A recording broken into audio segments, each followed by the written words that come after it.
Success, লাভ, speed. আজকে আপনি যে পজিশনে আছেন না, সেটার জন্য দায়ী হচ্ছে লাস্ট 5 ইয়ার্স আপনি কি করেছেন।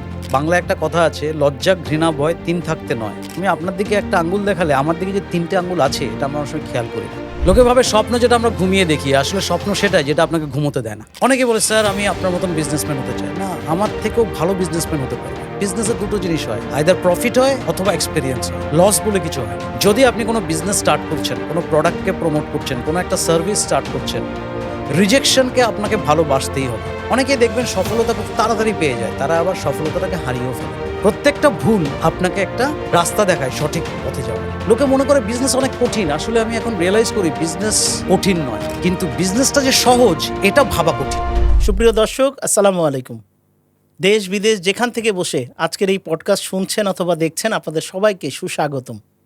আজকের এই পডকাস্টে আমাদের অতিথি হয়ে এসেছেন ভারতের কলকাতা থেকে হীরক দাশগুপ্ত, যিনি দুই বাংলা অর্থাৎ এপার বাংলা ওপার বাংলা দাপিয়ে বেড়াচ্ছেন।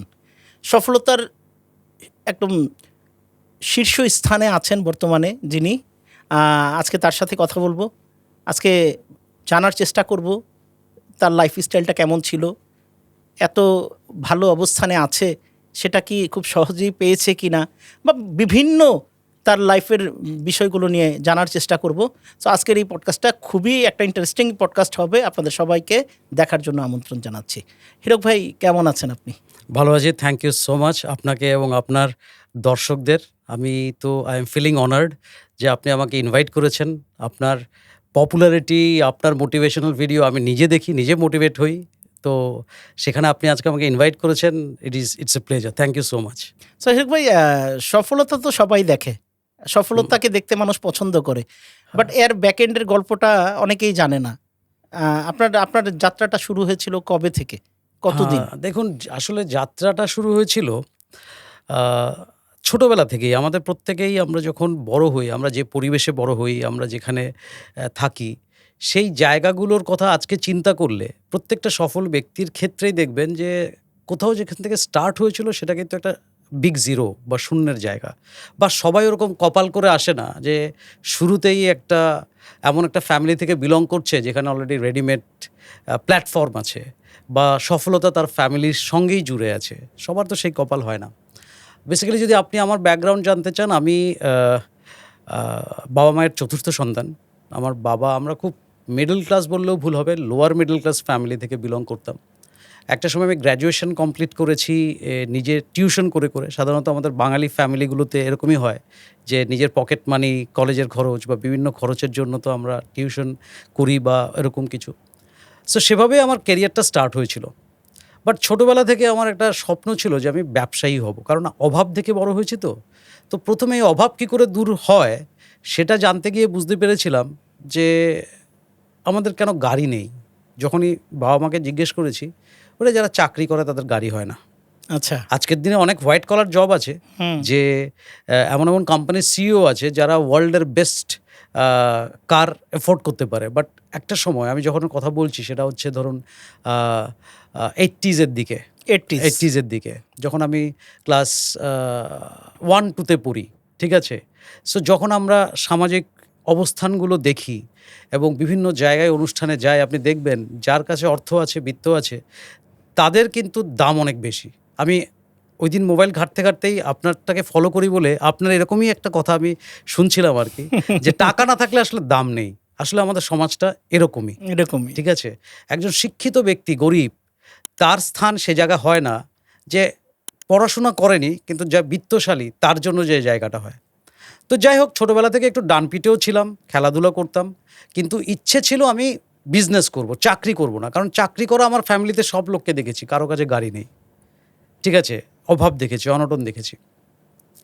তো সেই জায়গা থেকে যখন আমি আস্তে আস্তে বড় হই, যখন আমরা আসলে রিয়েলিটিতে আসি, একটা স্বপ্নের জায়গা থেকে। না, ছোটবেলায় তো এটাও বললে, আমাদের বাবা মারা আমাদেরকে বলেছিল একটা ডাহা মিথ্যা কথা, হ্যাঁ, যে ভালো করে পড়ালেখা করো, জীবন সেটেল হয়ে যাবে, জীবনে কোনোদিন অভাব পাবা না, হ্যাঁ। জীবন অনেক কিছু হবে। তো এরকম কিছু তো আপনার সাথেও হয়েছিল না, মনে হয়। সেটা তো হয়েই ছিল আমার সাথে। আমার স্টোরি শুনলে আপনি বুঝবেন। সাধারণত আমি বলি যে আমরা বাঙালিরা না জন্মেছি চাকর লগ্নে। বাবা মা, আপনি মধ্যবিত্ত ফ্যামিলিতে বিশেষ করে আর কি, যে আপনি গ্র্যাজুয়েট হন, কোনো একটা স্কিল আপনার ডেভেলপ হোক বা কিছু একটা করে চাকরি করে আপনি জীবন যদি একটা কাটান, এটিএম এর গার্ডও হন না, ও আচ্ছা ছেলে চাকরি করে, ছেলে চাকরি করে। এটাতে কমফোর্টেবল হয়ে গেছি। অথচ যদি আপনি বাঙালিদের ইতিহাসটা দেখেন, আজকে এই উপমহাদেশে, ভারতীয় উপমহাদেশে ব্যবসা কিন্তু বাঙালিদের হাত ধরে হয়েছিল, বাঙালিদের হাত ধরে হয়েছিল। আজকে সেখানে সে বাঙালি থেকে ব্যবসাটা সরে গিয়ে ব্যবসাটা চলে গেছে বিশেষ করে আমাদের দেশে অবাঙালিদের হাতে, আর বাঙালিরা সেখানকার ম্যানেজার। ক্লিয়ার?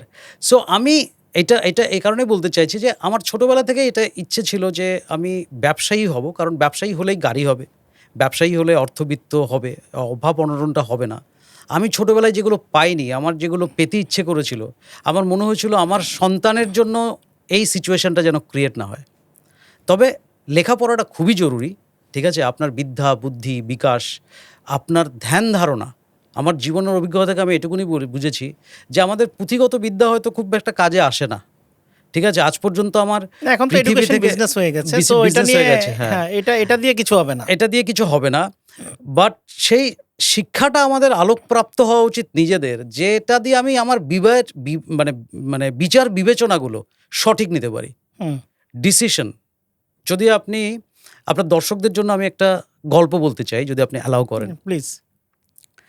একজন শ্রমিক মজদুর, সে একদিন কাজ করছিল মাঠে এবং সে একটা জমি খুঁড়ছিল।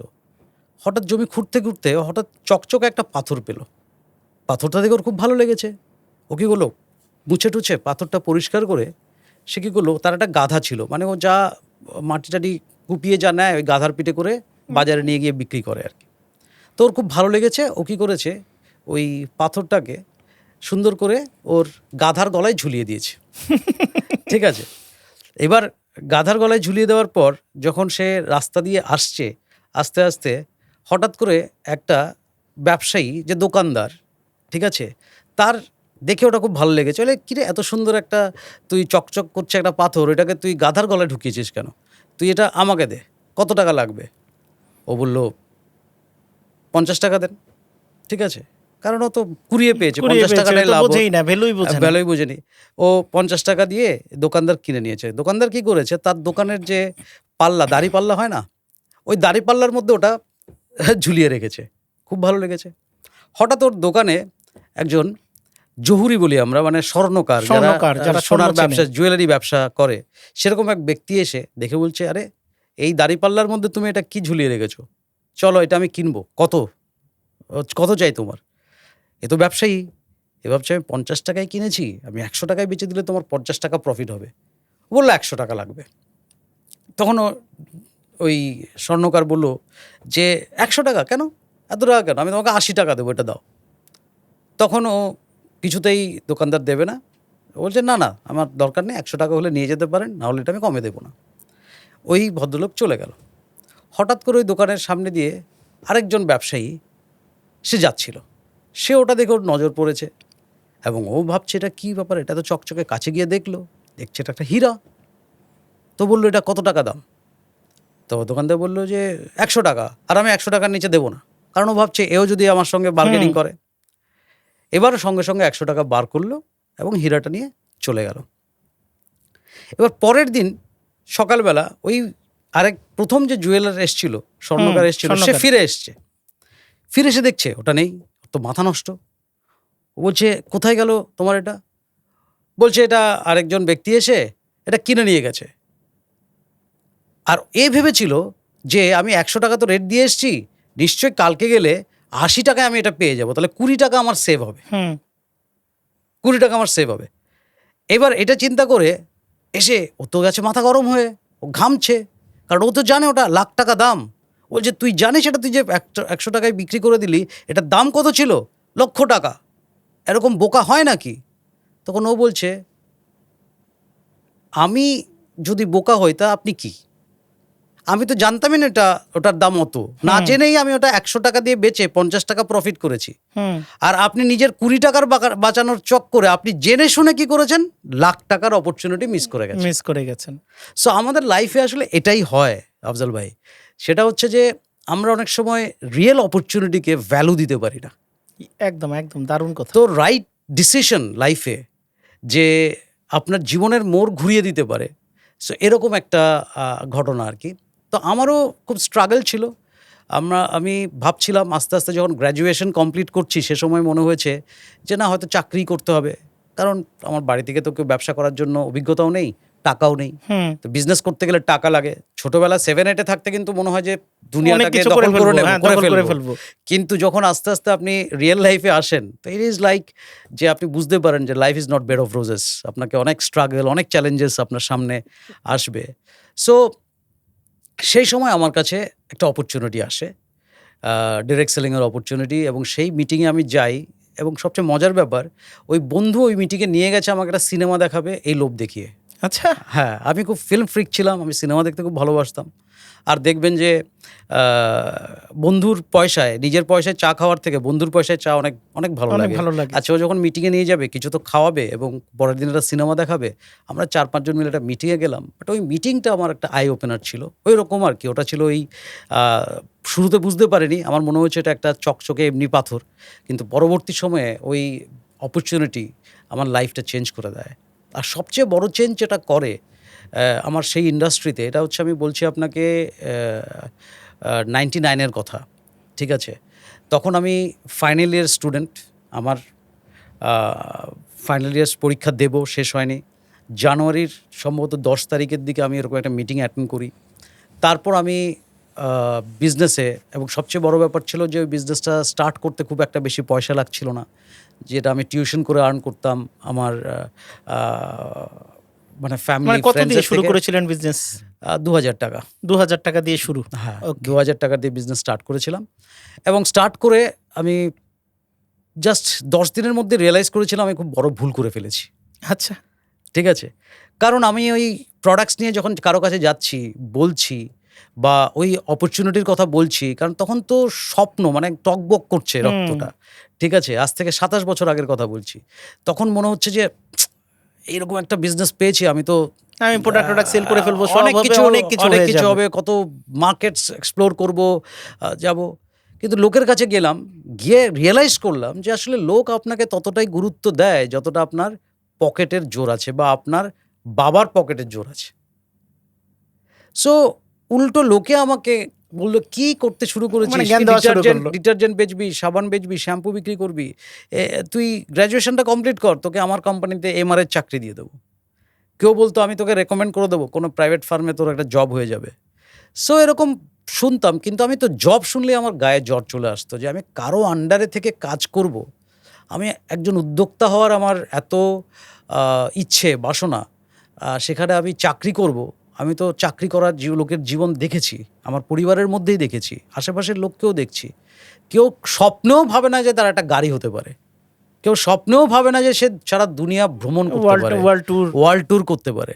সো সেখানে চাকরির কথা শুনতে আমার নিজে ভাবতাম যে না, আমার পক্ষে বোধহয় এটা মানে হচ্ছে না।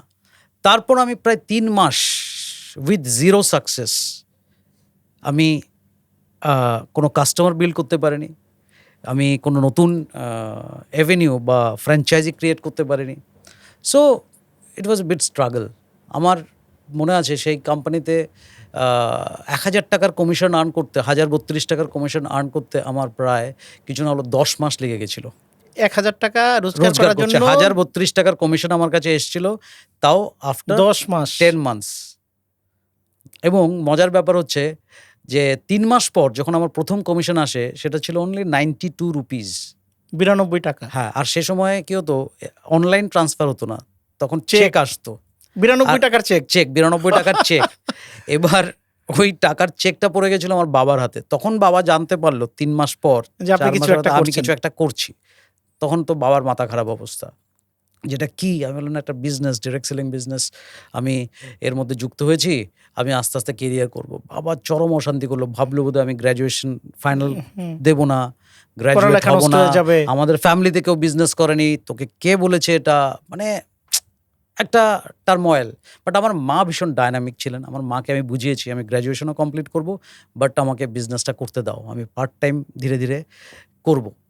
সো এইভাবে আমার জার্নি স্টার্ট হয়েছে আর কি। সো বলবো না যে খুব সহজ ছিল, অনেক স্ট্রাগল করেছি। নতুন মার্কেট এক্সপ্লোর করার জন্য বাসে, ট্রামে, ট্রেনে অনেক দূর অবধি গেছি। জানেন ভারতবর্ষ একটা অনেক বড় জায়গা, অনেকগুলো স্টেটে গেছি, হাজার হাজার কিলোমিটার ট্রাভেল করেছি। বাট একটা স্বপ্ন দেখেছি যে আমাকে জীবনে সফল হতেই হবে। মানে কারণ এটা আমি এটা ডু অর ডাই একটা ইয়া ছিল। ডু অর ডাই এই এটা আমি করে নিয়েছি। দেখুন ব্যাপারটা কি হয়, আপনি দেখুন আপনার আশেপাশের অনেক বন্ধু বান্ধব হয়, ঠিক আছে? আমি এটা যারা আজকে শ্রোতা আছেন তাদেরও বলবো যে যার কারণে যদি আপনার কোনো সম্পর্ক খারাপ হয়, ঠিক আছে, তাহলে সেই সম্পর্ক খারাপটাকে মেনে নিতে শিখুন। কারণ সম্পর্কটা খারাপ হয়েছে বলেই আপনার জীবনটা খারাপ হয়নি। আপনার জীবনে অনেক সম্পর্ক আপনার জীবনটাকেও শেষ করতে পারে, কিছু কিছু সম্পর্ক মানুষের জীবনও শেষ করে দেয়। জীবনও শেষ করে দেয়। কারণ হচ্ছে কি, নেগেটিভ লোকের সঙ্গে থাকবেন যে আপনাকে ইন্সপায়ার করে না, যে আপনাকে মোটিভেট করে না আপনি যেটা করছেন, সেই জায়গায় আপনি কি পাবেন? আপনাকে শুধু পেছনে ধরে থাকবে। আমরা বাঙালি কাকড়ার আমরা একটা গল্প আমরা বলি না, বাঙালিরা অনেকটা কাকড়ার মতন, যদিও ক্ষমা করবেন আমি এটা একটা এক্সাম্পল কোথাও পড়েছিলাম বলেই, যে মাছ দেখবেন যারা কাকড়া বিক্রি করে তারা দেখবেন ঝুড়িটা খোলাই রাখে, ঠিক আছে? কেউ কারণ যাবে না, বাইরে কোনো- কেউ যাবে না, বাইরে কেউ কোনো কাকড়াই যাবে না, কারণ একটা কাকড়া বাইরে গেলে আর একটা কাকড়া তাকে টেনে ধরে। টেনে ধরে। সো বেশিরভাগ ক্ষেত্রেই আপনাকে আসলে আইডেন্টিফাই করতে হবে কারা হচ্ছে আপনাকে পেছনে টেনে ধরার পক্ষে আছে। এটা অনেক ক্ষেত্রে খুবই দুঃখজনক হলেও সেটা আপনার বাড়ির লোকেরাই করে। হ্যাঁ, আপনজনরাই করে। আপনজনরাই এটা বেশি আমার করে। মা মনে করে আরে আমার ছেলেটা কি যেতে পারবে, করতে পারবে, এত স্ট্রাগল করতে পারবে? না না, দরকার নাই। কিন্তু without fight nothing will happen. Nothing will happen. আপনাকে ফাইট করতেই হবে। তো আমাদের বিশেষ করে বাঙালি বাবা মায়েরা ছেলেদের ছাড়তে চায় না, ঠিক আছে? তো যার ফলে এরা যে আমাদেরকে ধরে রাখে, এটাও কিন্তু একটু টেনে রাখা। তারা হয়তো আমার সফলতায় সবচেয়ে খুশি আমার বাবাই হয়েছে জীবনে। আপনার লাইফের সাকসেসের আমি যদি বলি যে প্রথম 10 মাস 1000, হ্যাঁ, তারপরের তারপর আমি 12 মাসের মধ্যে আমার ইনকামটাকে আমি অ্যারাউন্ড 9000 সামথিং 10,000 লেভেলে গেছি। বাট আমি বলবো আমি যত টাকার উপার্জন করেছি, যা কিছু করেছি, বিজনেস আমি অনেক এক্সপ্যান্ডও করেছি। আমার এখন মাল্টিপল বিজনেস আছে যেগুলো আমি এখন বিল্ড করছি। আমার সবচেয়ে যেটা ভালো হয়েছে ডিরেক্ট সেলিংয়ের থেকে, সেটা হচ্ছে আমি আসলে রিয়েলি এডুকেশন পেয়েছি। এই যে স্কুল কলেজের পড়া আমার হয়তো কাজে কিছু দেয়নি, বাট আমি আমার এই বিজনেসের সফলতার গল্প আজকে এটা এক্সাম্পল হিসেবে আপনাদের আমাকে একবার ইনভাইট করা হয়েছিল প্রিমিয়ার ইউনিভার্সিটিতে চিটাগংয়ে, ওকে, ঠিক আছে? সেখানে বিবিএ এমবিএ স্টুডেন্টদের সামনে দুদিনের ওয়ার্কশপ করার জন্য, ড্রিমস টু রিয়েলিটি। সো তখন আমি ভাবছিলাম আমি কিন্তু বিবিএ করিনি, আমি কিন্তু মাস্টার ডিগ্রিও নই, আমি একজন সায়েন্স গ্র্যাজুয়েট, কিন্তু আমাকে ডাকা হয়েছে বিবিএ এমবিএদের বিজনেস কোচ করার জন্য। So this is achievements. এটা তো আমি স্কুলে শিখিনি, একদম 100% কলেজে শিখিনি। বাট এই যে আপনাদের মতন ট্রেনার, বড় বড় ট্রেনার, তাদের স্টোরি শুনে বিভিন্ন ট্রেনিং প্রোগ্রাম অ্যাটেন্ড করে এগুলো যত, আমি নিজে ডিরেক্ট সেলিংয়ের ওপর পোস্ট গ্রাজুয়েশন করেছি এনআইএস পাটা থেকে, ন্যাশনাল ইনস্টিটিউট অফ সেলস থেকে। এই যে এডুকেশনটা পেয়েছি সেটাই বেসিক্যালি কাজে লাগিয়েছি। লোকে মনে করে বিজনেস অনেক কঠিন, আসলে আমি এখন রিয়েলাইজ করি বিজনেস কঠিন নয়, কিন্তু বিজনেসটা যে সহজ এটা ভাবা কঠিন। একদম দারুণ কথা বলেছেন। বিজনেস আমরা সব কিছুতেই মনে করি যে, যেমন আমাদের এমনি মাইন্ডসেট কি, টাকা মানে অর্থ। আমাদের দেখুন পড়াশোনাটাও আমাদের মাইন্ডসেট কীভাবে ইম্প্যাক্ট ফেলে, যে আপনাকে ছোটোবেলা থেকে এমন কোনো ব্যক্তি নেই যে জানে না যে অর্থই অনর্থের মূল। ছোটবেলা থেকে আপনাকে বলা হচ্ছে অর্থ হচ্ছে খারাপ জিনিস, টাকা খারাপ জিনিস। সো যেটা খারাপ আপনার ব্রেন ছোটবেলা থেকে জেনে এসছে, সে তো ওটাকে চাইবে না যেটা খারাপ। বেশিরভাগ লোক গরিব কেন? কারণ সে বলতে পারে না যে আই লাভ মানি। আপনি জিজ্ঞেস করেন একটা লোককে, বলবেন বাড়িতে যে আচ্ছা বলো তো আই লাভ মানি, তো বলি কি মাথা খারাপ হয়ে গেছে, হাসতে থাকে। আর সে ভাববে আরে আমি আই লাভ মানি বলবো তো লোকে কি ভাববে, লোকে আমাকে লোভী ভাববে। অথচ আপনি বলুন একটা কাজ, আপনার বাচ্চার এডুকেশন থেকে শুরু করে আপনি যদি একটা তীর্থস্থানেও ভ্রমণ করেন, যেখানেই যান, যান, যাই করতে টাকা চান, ছাড়া হবে? টাকা ছাড়া কিছুই হবে না। টাকা ছাড়া কিছুই হবে না। টাকা ছাড়া কিছু হবে সো না। অথচ এটাকেই আমরা শুরু থেকেই বলছি, এটা আসলে কি জানেন, আমার মনে হয়েছে যে এগুলো হচ্ছে দিতে না পারার একটা অজুহাত তৈরি করা, যেটা হ্যাঁ। আমাদের বংশ পরম্পরায় হয়তো বা জাতিগতভাবেই এটা আমাদেরকে এই জন্য আমাদের ব্রেনে পিছিয়ে ঢুকে দিয়েছে, গেছে, ব্রেনটা একদম ঘুরে ব্রেনের গেছে। ভিতর ঢুকিয়ে দিয়েছে ঠিক যে আছে, আমরা বাঙালি, আমরা এডুকেটেড, আমরা অনেক আমরা ব্রিলিয়ান্ট, ভালো মানুষ, আমাদের আমরা টাকার ভালো দরকার মানুষ, নাই। আমাদের টাকার দরকার নেই, ঠিক আছে, আমরা তো লোভী নই। কিন্তু যখন আপনি আপনার পরিচিত, আপনার ফ্যামিলির লোকের ট্রিটমেন্টের জন্য আপনার লক্ষ লক্ষ টাকার দরকার হবে, যখন আপনার ছেলে একটা ইন্টারন্যাশনাল ইউনিভার্সিটিতে সুযোগ পেয়েছে ইঞ্জিনিয়ারিং পড়ার বা ডক্টর হওয়ার, সেখানে আপনার একটা মিনিমাম ফিস দিতে হবে। আমি অনেক লোককে জানি যে তারা কপাল চাপড়েছে, কিন্তু আসলে একটা জিনিস বলতে চাই আমি, এটা যারা শুনছেন, যে আজকে আপনি যে পজিশনে আছেন না, সেটার জন্য দায়ী হচ্ছে লাস্ট 5 ইয়ার্স আপনি কি করেছেন। গত 5 বছরের অ্যাকশন আপনাকে আজকের পজিশনে নিয়ে এসছে। রাইট। যদি আপনাকে আজকে ডিসাইড করতে হবে আজ থেকে 5 বছর পর কোথায় যাবে? আপনি কোথায় যাবেন, আজ থেকে 5 বছর পর আপনি যেখানে যেতে চান, তার জন্য আপনাকে আজকে থেকে অ্যাকশন নিতে হবে। This is very important. লোকে শুধু কি করছে জানেন, আমি তো প্রচুর, আপনি বললেন 2 বাংলা, আমি শুধু 2 বাংলা ছাড়াও আমি তো বিভিন্ন স্টেটে যাই, নর্থ ইস্টে আমার অনেক বড় বিজনেস আছে। আমি দেখি লোকের মধ্যে এক একটা জায়গার ক্যারেক্টারিস্টিক্স একরকম, লোকজনের ভাবনা চিন্তা এক এক রকম।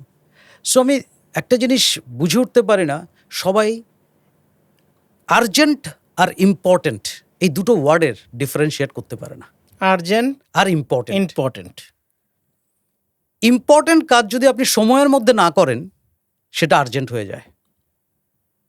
ধরুন আপনার টেলিফোনের বিল এসছে, লাস্ট ডেট হচ্ছে ধরুন 10th of August, এটা আপনি ডিলে করলেন, দিলেন না, সময়ের মধ্যে দিলেন না, আপনার হয়তো 5 দিন বা 10 দিন সার্ভিসটা থাকে, তারপর হঠাৎ করে আপনার আউটগোয়িং বন্ধ হয়ে যাচ্ছে।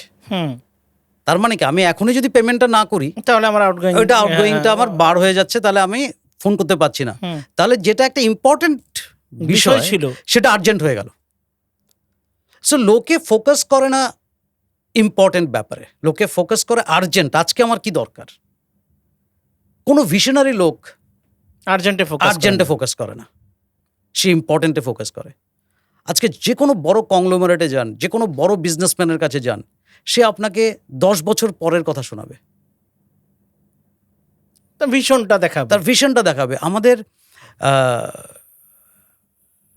ফর্মার প্রেসিডেন্ট ছিলেন late doctor APJ Abdul Kalam.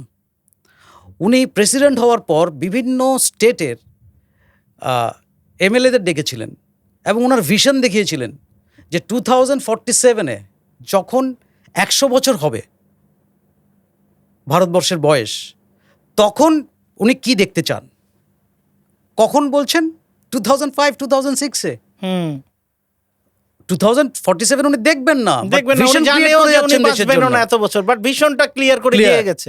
যে কোনো বড় কোম্পানি, তারা আজকে কাজ করছে, 5 বছর পর কি প্রোডাক্ট লঞ্চ করবে। So it is very important যে আপনি ইম্পর্টেন্ট কাজে ফোকাস করুন।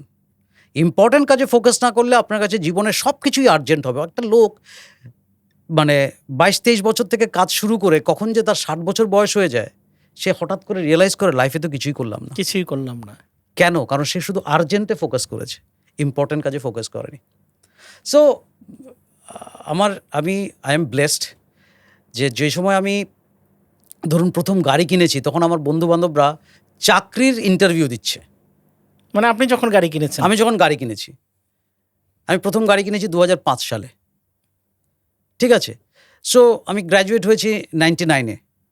তো আমার বন্ধু বান্ধবরা তখন স্ট্রাগল করছে, কেউ চাকরি ইন্টারভিউ দিচ্ছে, কেউ মাস্টার্স কমপ্লিট করেছে, কেউ ভালো জব করছে, বাট অনেকেই ছিল যে তারা তখন তাদের কেরিয়ারই স্টার্ট করেনি।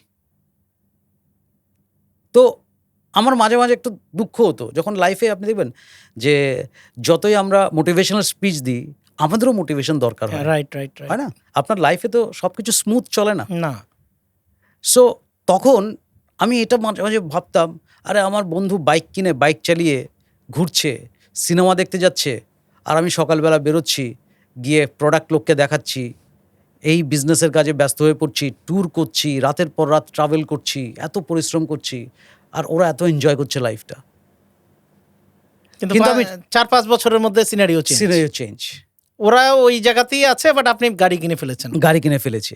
সো মানে আমি এটা বলতে চাই যে আসলে সাকসেস, লাভ, স্পিড, Yes. সফলতা মানে দ্রুততা পছন্দ করে। ঠিক আছে, আমি সফল হব এটা ভেবে আমি যদি রিল্যাক্স থাকি, তা তো আমি হবে যদি না। অ্যাকশন না নিই, হবে না। হবে না। ওই আমাকে আমার অপরচুনিটি, আমার আমার আমার ভেতরটা কি বলছে, কোন সাবজেক্টে আমি যাব, কোন বিজনেসে আমি নিজের মানে প্যাশন খুঁজে পাচ্ছি, ভালোবাসা খুঁজে পাচ্ছি, সেটা আপনাকে আসলে আইডেন্টিফাই করতে হবে। পারপাসটাকে ফাইন্ড আউট করতে আমি এক হবে। ভদ্রলোককে দেখে খুব মোটিভেট হয়েছি, খুব সামান্য ভদ্রলোক, তাকে নাম বললেও কিছু চিনবে না। সে ভদ্রলোক ছিল ব্যাংকের ম্যানেজার। তার একদিন বাড়িতে গেছি প্রোডাক্ট সেল করতে, এবং তার বাড়িটা দেখে আমি অবাক হয়ে গেছি। আমাদের রবীন্দ্রভারতী ইউনিভার্সিটি কলকাতা, তার পেছনে ওনার বাড়িটা, এবং বাড়িটা কিছু না হলেও 5-6 হাজার স্কোয়ার ফিটের হবে একটা ফ্ল্যাট, এত বড় ফ্ল্যাট, এবং ওখানে এত সুন্দর আপনার ইন্টেরিয়ার করা, মানে মনে হবে আপনি কোনো শিল্পপতির ঘরে চলে এসেছেন। তা আমি জিজ্ঞেস করলাম, একজন ব্যাংকার, তো ব্যাংকে চাকরি করে উনি এত টাকা? আমি ভেবেছি পৈতৃক হবে, না হবে। তো আমি যাই হোক, পরবর্তী সময়ে যখন ওনার যার মাধ্যমে ওখানে গেছিলাম, তার থেকে জানলাম এই ভদ্রলোক ব্যাংকের চাকরির পর ওনার একটা অফিস আছে, উনি একটা ট্রাভেল এজেন্সি খুলেছিলেন। ওই ট্রাভেল এজেন্সিটা আজকে কলকাতার বুকে টপ 3 ট্রাভেল এজেন্সির একটা। ও, তো উনি ওনার ট্রাভেল এজেন্সিটার খুব শখ। ওটাতে উনি কী করতেন, 6টা ব্যাংক বন্ধ হয়েছে, ব্যাংক ছুটি হয়েছে, সরে চলে গেছেন ট্রাভেল এজেন্সিতে। ওখানে প্রথমে একটা স্টাফ ছিল, 2টো স্টাফ, আজকের দিনে ওনার ট্রাভেল এজেন্সিটা একটা কর্পোরেট অফিস, বিশাল বড়, বিশাল বড়। এবং আজকে থেকে আমি 20-25 বছর আগের কথা বলছি, অন্তত 2003-04 কথা বলছি। সেই সময় ওনার ওই রকম আলিশান ফ্ল্যাট। তো দেখুন, একটা প্যাশন। আপনি দেখবেন অনেক ব্যাংকের লোক ব্যাংকের চাকরি করেই তারপরে দেশে বাড়িতে, কারণ কি, সে পারসিউ করছে না তার প্যাশনটাকে। সো আমি এটা বলি সব সময়, যারা আমার অ্যাসোসিয়েটস, আমার এমপ্লয়িজ, আমার সাথে কাজ করে, ভাই তোমার প্যাশন যেখানে আছে সেটাকে তোমার খুঁজে নিতে হবে। কারণ যে কাজটা আপনি ভালোবাসেন, আপনি যতই ক্লান্ত হন, ওই কাজটা আপনাকে রিফ্রেশ করে দেবে। একদম একদম। যেমন আমাদের আজকে কাজ মনে হবে না, কাজ মনে হবে না। So it is very important আর কি, সবার ক্ষেত্রেই এটা প্রযোজ্য। যে কাজটা আপনি ভালোবাসেন, আপনি বলেন আপনাকে 18 ঘন্টা করতে বললো, অনেকে তো বাহানাবাজি বলবে যে আপনারা হয়তো ভালো পছন্দের কাজ পেয়েছেন, এর জন্য করেছেন, হ্যাঁ। আমাদের তো পছন্দের কাজ নাই। মানুষের বাহানাবাজি, নাটক। এবং মজার ঘটনা হচ্ছে, সবচেয়ে বেশি যারা ইয়াতে আছে, যারা মিডিওকার লাইফ লিভ করছে, তাদের সবচেয়ে বড় অজুহাতটা হচ্ছে তাদের সবচেয়ে বড় হাতিয়ার।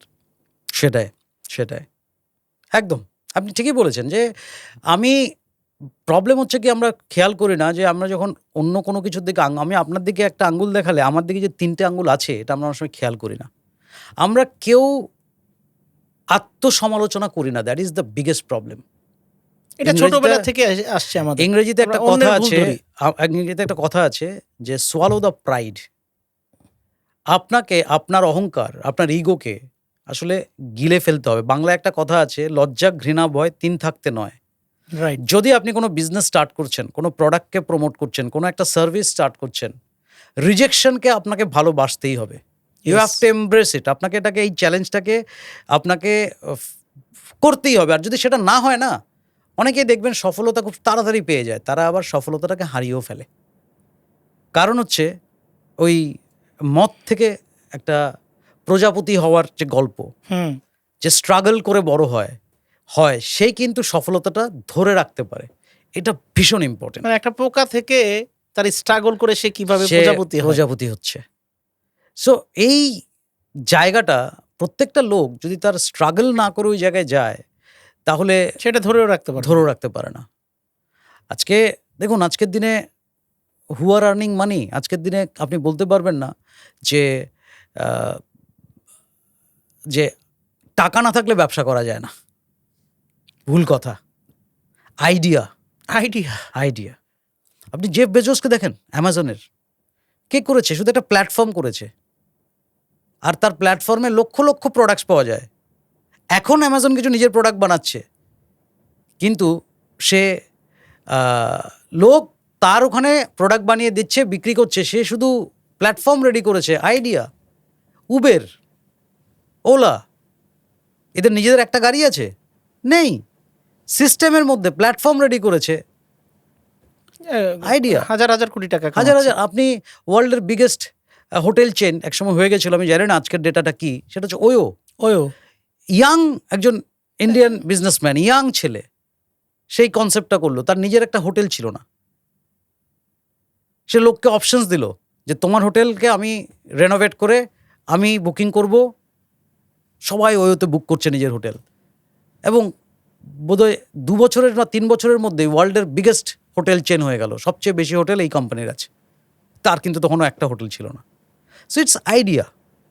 সো মানে আমার মনে হয়েছে আর কি, যে আমরা আসলে বেশিরভাগ লোক, যেহেতু আমাদের স্কুল কলেজে পড়াশোনার মধ্যে এই এন্টারপ্রেনারশিপ, ব্যবসা করা, উদ্যোক্তা হওয়ার কোনো ভার্সন নেই, বা পড়াশোনার মধ্যে সিলেবাস নেই, তাই আমরা ভয় পাই। ব্যবসা মানেই রিস্ক, ব্যবসা মানেই লস। ব্যবসা মানে বড় লোকের যে কাজ, এটা বড় লোকের, যার পকেটে টাকা আছে সে করবে। তুমি কেন ভাববো? মানে এই ভাবেই তো না, চিন্তাই তো করে না। চিন্তা করুন, বর্তমান সমাজে তো অ্যাকচুয়ালি টাকা লাগে না কিছু করতে। লাগে না তো। আপনি ভালো কথা বলতে পারেন, আপনি টাকা আর্ন করতে পারবেন। আপনি ভালো লিখতে পারেন, আপনি টাকা আর্ন করতে পারবেন। আপনি ভালো অভিনয় করতে পারেন, আপনি সুপারস্টার হতে পারবেন। মানে আপনি আপনার অবস্থান থেকে, এখানে তো টাকার কিছু নাই আসলে। মানুষের ওই প্যাটার্নটা যে এখনকার যুগে কাজ হচ্ছে না, এটা অনেকে বোঝেই না। ফ্যাক্ট, এটা একদম ঠিক বলেছেন আপনি। শুরু করুন না, আপনাদের আকিজ গ্রুপের কথাই ধরুন না। কিভাবে স্টার্ট হয়েছিল এই গ্রুপটা? খুলনা থেকে শিয়ালদা স্টেশনে গিয়ে বিড়ি বিক্রি করেছেন, সেখান থেকে আজকে one of the biggest conglomerate. Biggest বাংলাদেশের সবচেয়ে বড় ব্যবসায়ীদের মধ্যে একজন। আপনি আজকে আম্বানি গ্রুপের কথা বলুন, এটা এক জেনারেশনের পয়সা, এটা সেকেন্ড জেনারেশন চলছে মাত্র। Dhirubhai Ambani petrol pump attendant ছিলেন, বাবা স্কুল মাস্টার ছিলেন, বিদেশেও গিয়ে কাজ করেছে। 2 বছর মিডল ইস্টে গিয়ে কাজ করেছে। সেই লোকে আজকে হাজার ফরচুন 500 কোম্পানি, এশিয়ার টপ 3 এর মধ্যে বোধহয় এখন মুকেশ আম্বানি আছে। 2 ভাইয়ের টাকাটা মেলালে নাম মানে টপ লিস্টে চলে আসবে। সো ব্যাপারটা হচ্ছে কি, শুরুটা কোত্থেকে হয়েছিল? ওই পেট্রোল পাম্প অ্যাটেন্ডেন্ট, সেখান থেকেই আইডিয়া এসছে, না আমি ব্যবসা করব। এই যে উদ্যোক্তা হওয়ার জন্য আপনার মধ্যে যদি সেই মানে কি বলবো, জোশটা থাকে, জুনুনটা থাকে, তাহলে বড় আসলে এগুলো ডিপেন্ড করে হচ্ছে যে মানুষের স্বপ্নই মানুষের ভেতর ক্ষুধা তৈরি করে। স্বপ্ন যখন আস্তে আস্তে বড় হবে, এবং যত বড় স্বপ্ন তত বেশি ক্ষুধা, এবং এই ক্ষুধাগুলাই একটা সময় মানুষকে বাধ্য করে যে তুমি স্টার্ট করো এবং তুমি এটাতে ফাইট করো।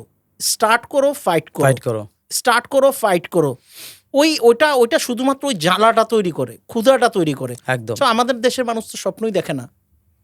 স্বপ্ন অনেকে বলে যে হ্যাঁ কি বলেন আফজাল ভাই, কে স্বপ্ন দেখে না? আরে ভাই, স্বপ্ন বড় কিছু ভাবেই না। লোকে ভাবে স্বপ্ন যেটা আমরা ঘুমিয়ে দেখি, আসলে স্বপ্ন সেটাই যেটা আপনাকে ঘুমোতে দেয় না। একদম।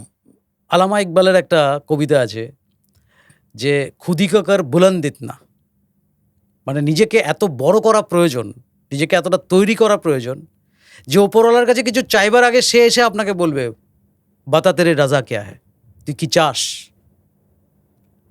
সো আমরা আসলে অনেক কিছু না করে বা অল্প কিছু করে অনেক কিছু পেতে চাই, কিন্তু যদি আপনি চাওয়ার মতন করে চাইতে পারেন, চাওয়ার মধ্যে যদি আকুতি থাকে, সেই আগুনটা থাকে, তাহলে আসলে আপনি অনেক দূর যেতে পারবেন। যেরকম 2টো পাখি উড়ে যাচ্ছিল, মা আর বাচ্চা পাখি, তো হঠাৎ করে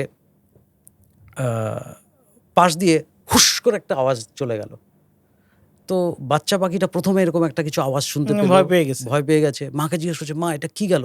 আমরা উঠছি, ও উঠছে, এত স্পিডে কেন গেছে? তখন মা পাখিটা বাচ্চা পাখিটাকে বলছে, ওই দেখ, ওটা আসলে জেট প্লেন, ওটার পেছনে আগুন আছে, ওই জন্য তো এত স্পিডে গেছে। সো যার ভেতরে আগুন থাকবে সে তত স্পিডে যাবে। আপনার মধ্যে আসলে আগুন কতটা আছে সেটা ইম্পর্টেন্ট, ভেরি মাচ ইম্পর্টেন্ট।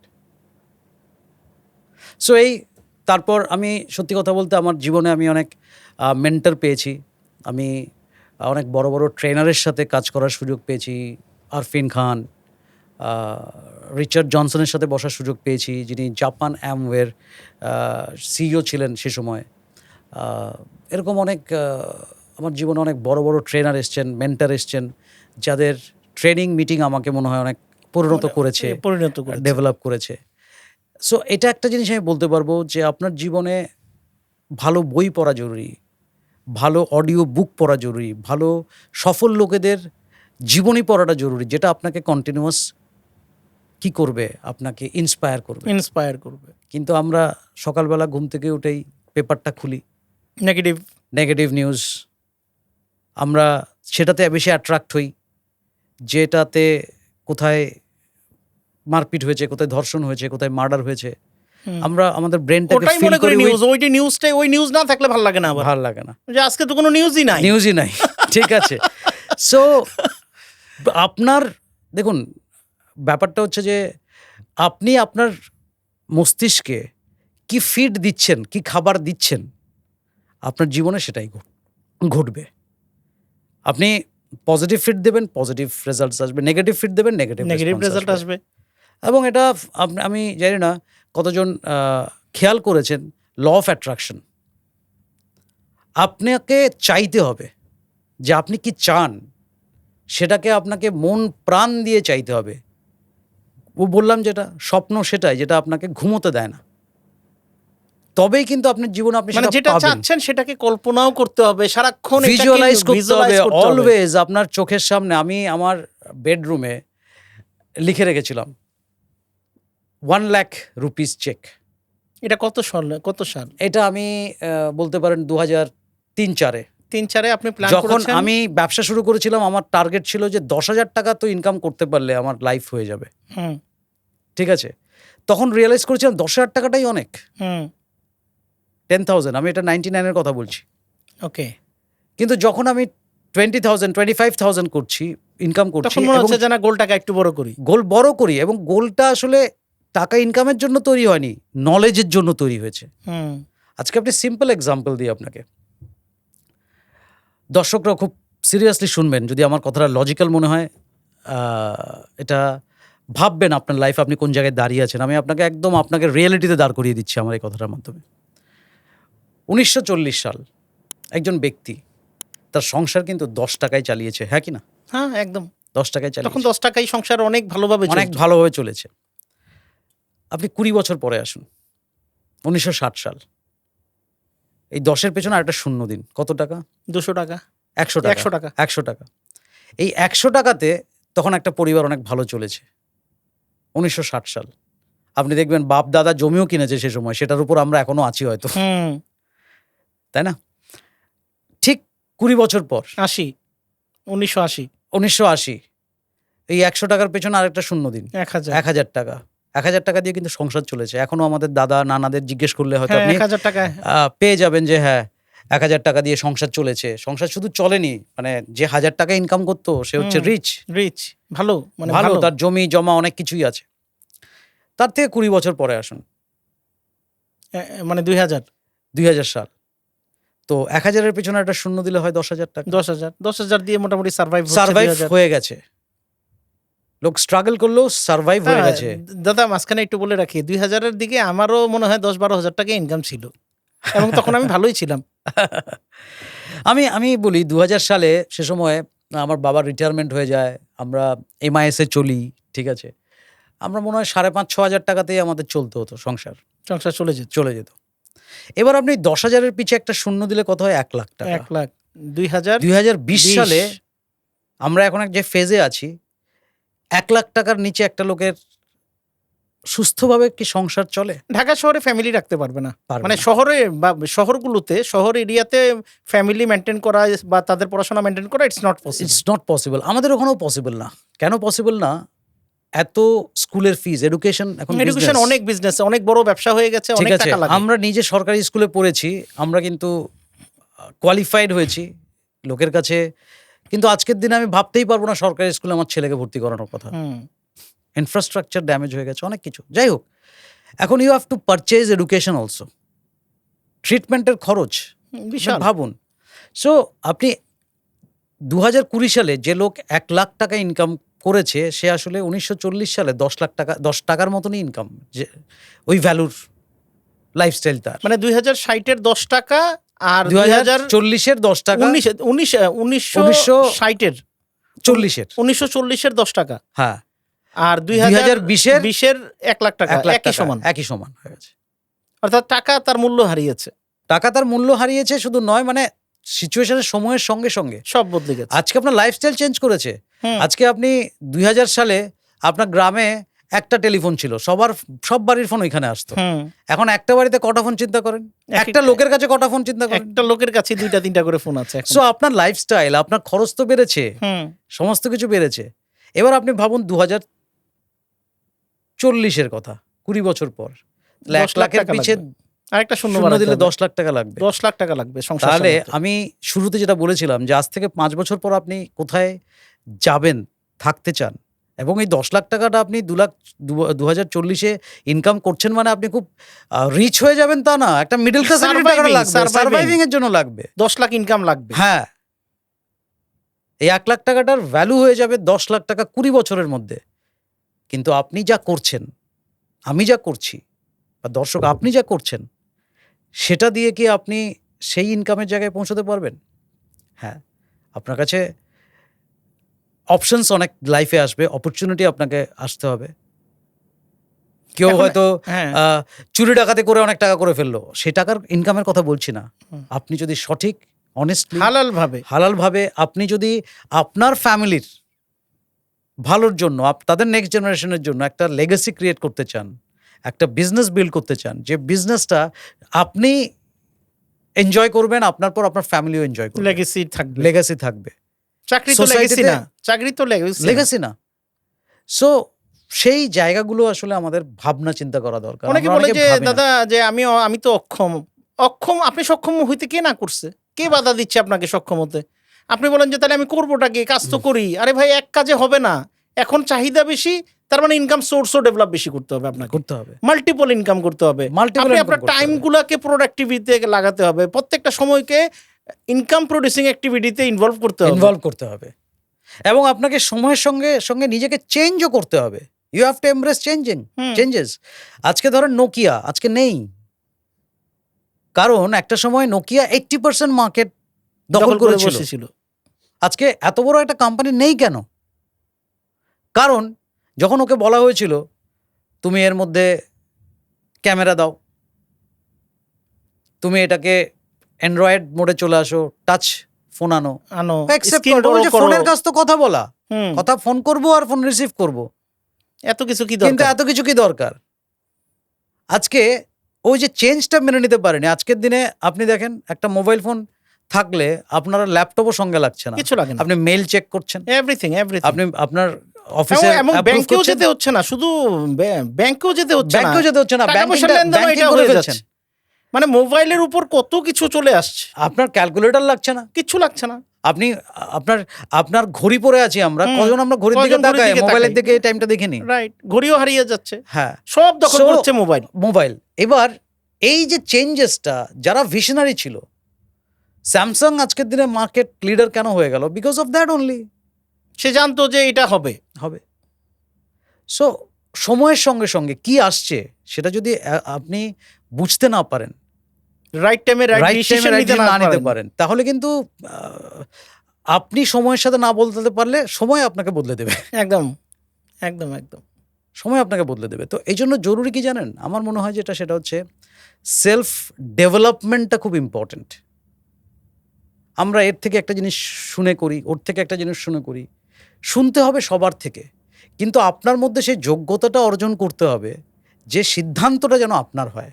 হুম কোনো জিনিস আপনার জন্য খুব ভালো হতে পারে, সেটা আমার জন্য কি সুটেবল হচ্ছে? আমি যে আর্থসামাজিক অবস্থানে আছি সেখানে কি সেটাকে আমি কাজে লাগাতে পারছি? তো দ্যাট ইজ ভেরি মাচ মানে ইম্পর্ট্যান্ট কি আসলে আপনি নিজের থেকে আপনার ইনার সেন্স কি বলছে। যে কোনো কিছু শুরু করার আগে আপনি কি এটা দেখতে পাচ্ছেন what is the end of it? Sir Stephen Covey একটা বই আছে 7 habits of highly effective people. উনি ওখানে একটা প্রিন্সিপালের কথা বলেছিলেন। প্রিন্সিপালটা হচ্ছে begin with end in mind. আমার এত ভালো লেগেছিল। যে কোনো কিছু আপনি শুরু করুন, শুরু করলে এবং শেষটা অবধি আপনাকে কিন্তু দেখতে হবে। যখন আমাদের তো অভ্যাস হয়ে গেছে, আমরা অনেকে শুরু করি বাট শেষ করতে পারি না। শেষ করতে পারি না, শেষ করা অবধি ওয়েট করি না, ওয়েটই করি না, আমরা শুধু খালি করতে থাকি, জাম করতে থাকি, জাম করতে থাকি। তো একটা কথা আছে বিজনেস ম্যানেজমেন্টে বলে ডিগিং ফর গোল্ড। আপনি জানেন যে এখানে সোনা পাওয়া যাবে, আপনি খুঁড়তে শুরু করলেন, আপনি খুঁড়তে খুঁড়তে খুঁড়তে খুঁড়তে গেলেন, হয়তো 10 ফিট 20 ফিট গেলেন, তারপর টায়ার্ড হয়ে গেলেন, না এখানে আবার পাওয়া যাচ্ছে না, আবার আরেক জায়গায় উঠে আবার খুঁড়তে শুরু করলেন, কিছুই পাওয়া যাবে না। কিছু পাওয়া যাবে না। হয়তো 2 ফিট নিচে আরো আপনি যদি যেতেন তাহলে হয়তো আপনি গোলটা পেতেন। সো আমরা খুব তাড়াতাড়ি হতাশ হয়ে যাই, আমরা তাড়াতাড়ি সাকসেস পেতে চাই। আজকের দিনে এটা সবচেয়ে বড় সমস্যা। একদম খুব তাড়াতাড়ি দরকার, রাতারাতি কিছু হয়ে যাবে। বাট রাতারাতি আপনি কোনো কিছু পেলে সেটা রাতারাতি চলেও যাওয়ার সম্ভাবনা থাকে। You have to build your business with a vision. রাতারাতির চক্করে তো আমার মনে হয় ভারত বাংলাদেশ আমাদের ইয়াং জেনারেশনরা জুয়া, অনলাইন গেম এগুলো নাকি মানে এরপরে ক্রিপ্টোকারেন্সির নামে খেলা, এইসব 2 নাম্বারই এগুলো চলছে এবং এতে দেশ ক্ষতি হচ্ছে, সমাজ ক্ষতি হচ্ছে, পরিবার ক্ষতিগ্রস্ত হচ্ছে। অলরেডি ক্রিপ্টোর মাধ্যমে বাংলাদেশ থেকে আমি যেটা একটা রিপোর্ট পড়লাম, $11 বিলিয়ন ট্রান্সফার হয়ে গেছে। আপনার ইকোনমি তো শেষ হয়ে যাচ্ছে এই শর্টকাট। আমি ওই দিনই দেখলাম বাংলাদেশ ব্যাংকের একটা রিপোর্ট, বাংলাদেশ ব্যাংকের ওয়েবসাইটে গেলেও আপনি দেখতে পাবেন it is illegal crypto business, কিন্তু চলছে। MLM এর নামে ক্রিপ্টো কালেকশন করে কিছু লোক নিজের পকেট ভরার জন্য আবার ফরেক্স এর নামে ফরেক্স ট্রেড হয়ে যাবে, ফরেক্স এর অটো ট্রেড করবে, মানে এগুলা করে এই কথাগুলো আমাদের যদিও আমাদের পারসেপশন মানে আমাদের সাবজেক্টে নাই, বাট আমরা কেন বলছি? বিকজ অফ যে শর্টকাট মেন্টালিটি। এবং এটা লং টার্মে দেখুন এগুলোতে কারা ঠকছে এটাও আপনাকে বুঝতে হবে। ঠকছে হচ্ছে সাধারণ লোক। যে লোক দাঁড়িয়ে কথা বলছে ক্রিপ্টোকারেন্সি, আমি মানে তার মধ্যে 100 জন লোকের মধ্যে যদি আপনি বলেন যে ক্রিপ্টোকারেন্সি মানে স্পেলিংটা লিখতে 90 জন বানানটাও পারবে না। ক্রিপ্টোকে নিয়ে ক্রিপ্টোর নামে যেটা চলছে ক্রিপ্টো তো ঠিক আছে, ক্রিপ্টো রাইট প্ল্যাটফর্ম, এটা একটা ডিফারেন্ট জিনিস, ভার্চুয়াল মানি। বাট আপনি রাতারাতি একটা অনলাইনের মধ্যে টাকা ফেলে আপনার টাকা বাড়বে, এটা কোন সেন্সে বাড়বে, কোন লজিকে বাড়বে? নেই, এগুলো সব money circulation. Right, money circulation, it's called the money game. এই যে অনলাইন, আজকের দিনে বাচ্চাদের হাতে হাতে অনলাইন গেমস এর মাধ্যমে এই যে অনেকে, একটা ছেলে আমাকে ফোন দিয়েছিল দাদা, সিলেট হবিগঞ্জ থেকে, নামটা বললাম না, আত্মহত্যা করতে গিয়েছিল 3-4 বার। আমার ভিডিও দেখে আমার কথা ভালো লাগে, আর কিছুই ভালো লাগে না তার। আমি তার একমাত্র ভালো লাগার জিনিস, এখন আমার কাছে সলিউশন চাই। আমি বললাম যে বাবা তোমার কি সলিউশন আমি দিব? আমি ঋণগ্রস্ত পরিবারের কাছ থেকে প্রায় 25-26 লাখ টাকা আমি মানুষজনের কাছ থেকে নিয়েছি, এখন আমি কি করব? আমার তো বেঁচে থাকা হবে না। এখন কি করছো তুমি? আমি তো অনলাইন জুয়া খেলে, আমার এই অনলাইন জুয়া। তো এখন আমি বললাম তোমার বয়স কত? কয় 19 বছর। তাই আমি বললাম 19 বছরের মানুষকে এত টাকা কে দিল?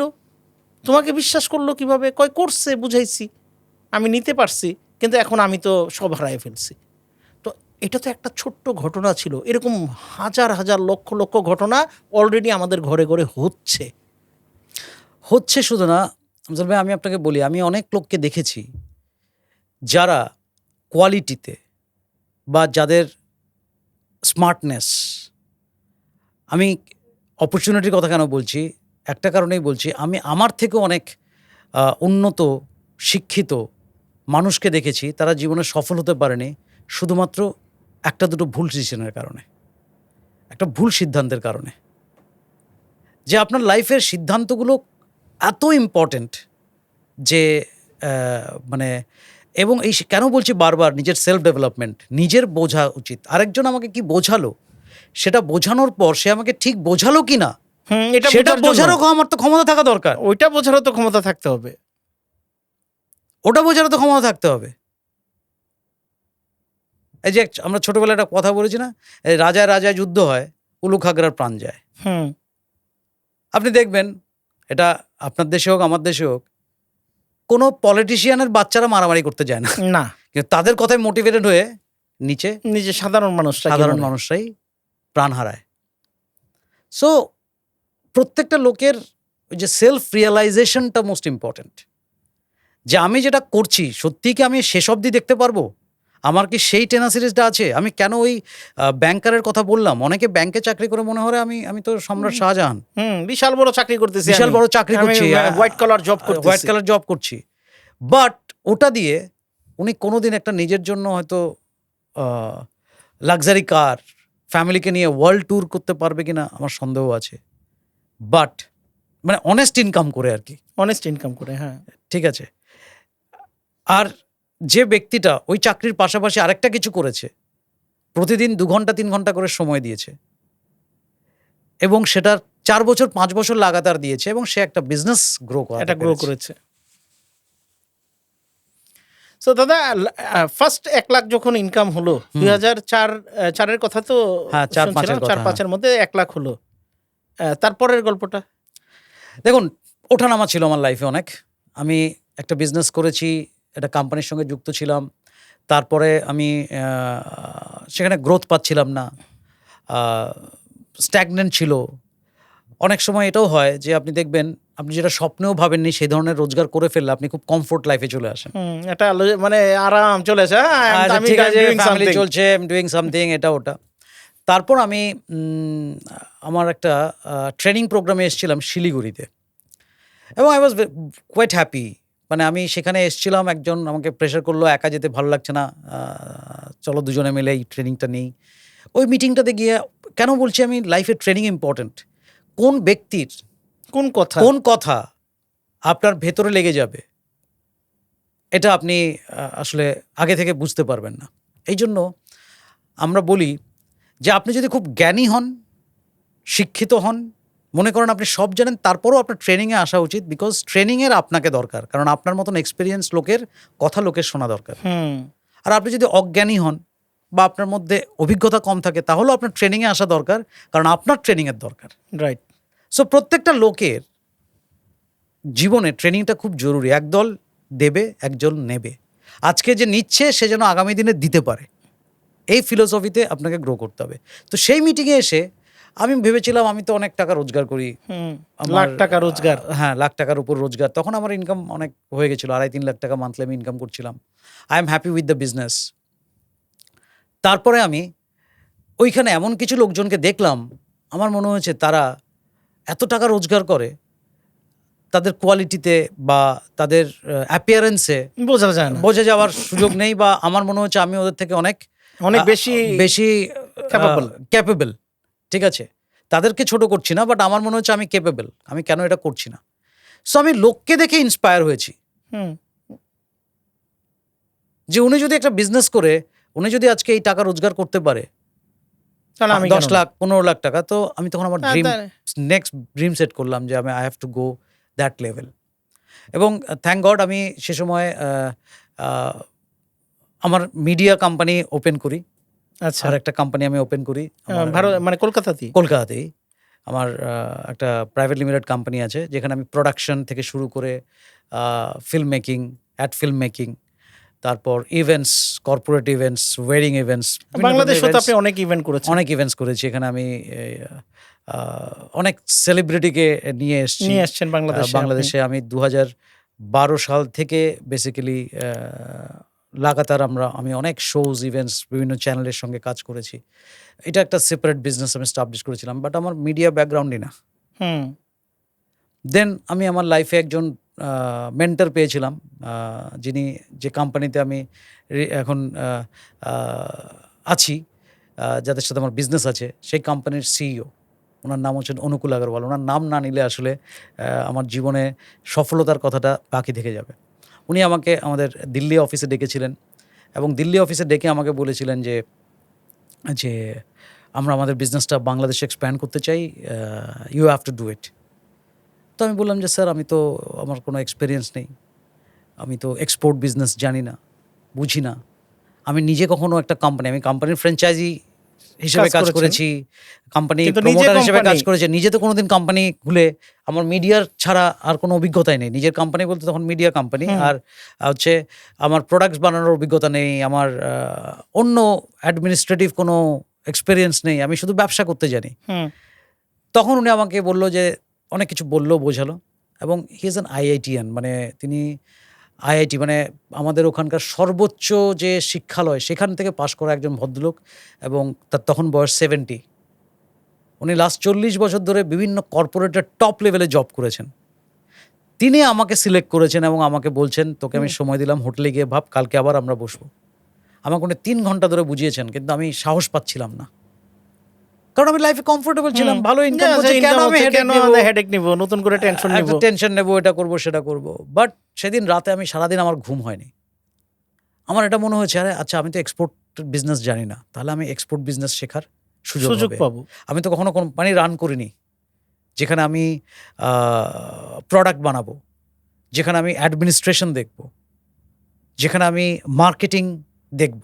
এতদিন শুধু আমি সেলস অ্যান্ড মার্কেটিংয়ে ছিলাম, বাট এখন আমার কাছে এরিয়াটা বড় হচ্ছে, উইন্ডো বড় হচ্ছে, আমি অনেক কিছু শিখতে পারবো। সত্যি কথা বলতে তখন আমি টাকার জন্য করিনি, কারণ টাকা যেটা পাচ্ছিলাম আই ওয়াজ হ্যাপি, কারণ আমার অত টাকা গোলই ছিল না।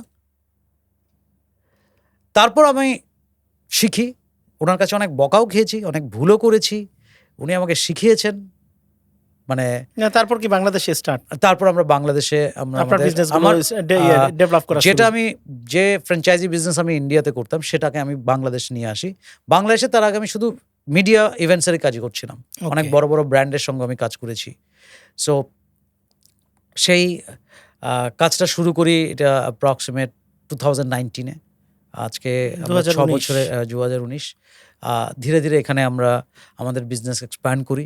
আজকের দিনে ইন্টারন্যাশনাল মার্কেটে বেসিক্যালি আমরা সেকেন্ড হাইয়েস্ট বিজনেস করছি ইন্ডিয়ার পর নেপালের পর বাংলাদেশ। নেপালে অনেকদিন 2012 সাল থেকে হয়েছে। আচ্ছা, সো দারুণ আমাদের এক্সপ্যানশন হয়েছে। আজকের দিনে আমরা আফ্রিকাতে বিজনেস করছি, মিডল ইস্টে বিজনেস করছি। So it is a very, মানে আর যেহেতু আমরা বাংলায় কথা বলি, আমাদের খাওয়া এক, ঠিক আছে, আমাদের ভাষা এক, আমাদের মাটি এক, তো সুতরাং আমার খুব ভালো লাগে বাংলাদেশে আসতে, কারণ আপনার ল্যাঙ্গুয়েজ ব্যারিয়ার নেই, ঠিক আছে। So it is and I am blessed, ওপরওয়ালার কাছে আমি শুকরিয়া আদায় করি যে তার আশীর্বাদে আমি অনেক লোকের লাইফে কিছু টাচ করতে পেরেছি, ইম্প্যাক্ট ফেলতে পেরেছি, এটা হচ্ছে ব্যাপার। সো স্ট্রাগল ছিল। আপনি গাড়ির স্বপ্ন দেখে ব্যবসা করার জন্য উদ্বুদ্ধ হওয়া মানুষটার কয়টা গাড়ি আছে? আমি 7টা গাড়ি অলরেডি অ্যাচিভ করেছি, ঠিক আছে। আমার লাক্সারি কার সবচেয়ে দামি গাড়ি হচ্ছে আমার অডি কিউ, যে আমি একদিন কলেজ যেতাম বাসে করে আর ভাবতাম যখন একটা গাড়ি চলে যেত আমার কোনোদিন এরকম একটা গাড়ি হবে কিনা। আমি শুনেছি লেটেস্ট একটা নতুন গাড়ি কিনেছেন, আরেকটা আমি কিনেছি স্ল্যাভিয়া, আমি স্কোডার একটা গাড়ি কিনেছি। আমার আসলে সিডান গাড়ির শখ বেশি, পেছন থেকে মানে একটু বড় লম্বা গাড়ি হবে, ঠিক আছে। সেই কারণে 7 নাম্বার গাড়ি, এটা 7 নাম্বার গাড়ি আমার বেসিক্যালি এটাও ঠিক যে আমি প্রতি 5 বছর অন্তর অন্তর গাড়ি পাল্টাই, ঠিক আছে। সো দ্যাট ইজ, বাট সবচেয়ে মজার ব্যাপার কি জানেন, গাড়ির স্বপ্ন থেকে জয়েন করেছি, আমি ব্যবসা শুরু করেছি, কিন্তু আমি গাড়ি চালাতে পারি না। I don't drive. So but I enjoy করি, আমার ভালো লাগে।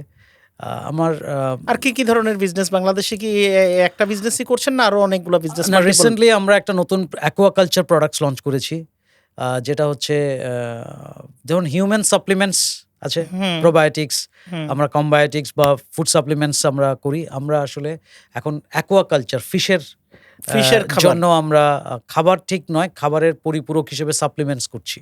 ফিশের প্রোবায়োটিক্স, ফিশের মিনারেলস, আসলে তাদেরও তাই লাগে, মানে আমাদের যেমন মিনারেলস লাগে ওদেরও লাগে। তো বাংলাদেশে অনেক আপনাদের একটা হিউজ বিজনেস, এটা 2 লাখ কোটি টাকার বিজনেস, এবং এখানে প্রচুর চিংড়ির চাষ হয়। আপনাদের সাতক্ষীরা, খুলনা, হুম হুম হুম হুম হুম। বাগেরহাট, হ্যাঁ, প্রচুর। তারপর যশোর। তো আমরা প্রথমে আমরা লাস্ট 1 ইয়ার ওখানে মানে ওয়েস্ট বেঙ্গলে ট্রাই করেছি এবং সেখানে রেজাল্ট আসার পর আমরা এখন এক্সপোর্ট করি, বাংলাদেশে আমরা এক্সপোর্ট করি এই ধরনের অ্যাকোয়াকালচার প্রোডাক্টস, যেটা আমার ধারণা যে এটা খুব ভালো রেজাল্ট দেবে, বিকজ আমরা প্রায়োরিটি দিয়েছি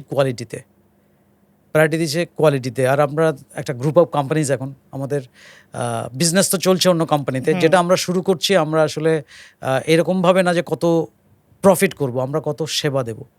কারণ দেখুন, আজকের দিনে আমি সেই বিজনেসগুলোতে ইনভলভ হতে চাই যেগুলোতে হিউম্যান হেলথ জড়িয়ে আছে। আগে ডাক্তার কি বলতো যে যদি সবজি খান তাহলে আর আপনাকে ওষুধ খেতে হবে না, কিন্তু আপনার বাড়িতে যে সবজিটা আসে সে কিন্তু ওষুধ খেয়েই আসে। হুম সো আজকের দিনে আমাদের যে হেলথ হ্যাজার্ড, আজকের দিনে আমাদের যে প্রবলেম শারীরিক, সেগুলো কিসের থেকে হচ্ছেই বেসিক্যালি আমরা হাই অ্যান্টিবায়োটিক দিচ্ছি, হুম। আমরা এত বিষ দিচ্ছি, আমাদের জমি নষ্ট করে ফেলছি।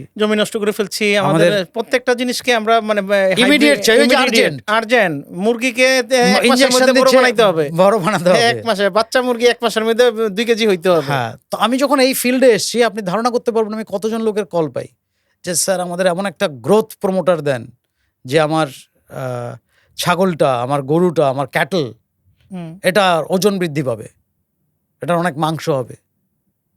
তো আপনি আসলে অনেক খোদার উপর খুদগারি যদি করতে চাই, আমরা ওপরওয়ালার যে ন্যাচারাল জায়গাটা দিয়েছে সেটার উপর যদি করতে যাই, সেটা আসলে ইম্প্যাক্ট আমাদেরই করছে। আজকে আপনি ভাবেন যে ডায়াবেটিসে আমরা কোথায় আছি?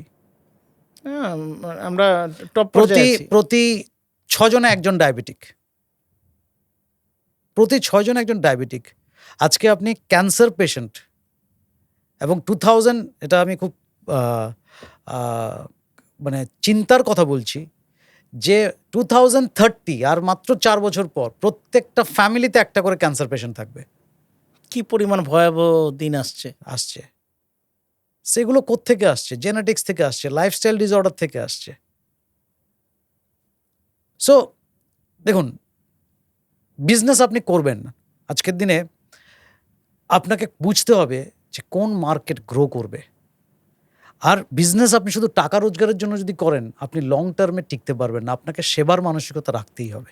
একদম একদম সত্যি কথা। আপনি যে প্রোডাক্টটা দিচ্ছেন, এটাকে সত্যিই মানুষের উপকারে আসছে? সত্যি কি মানুষের উপকারে আসছে?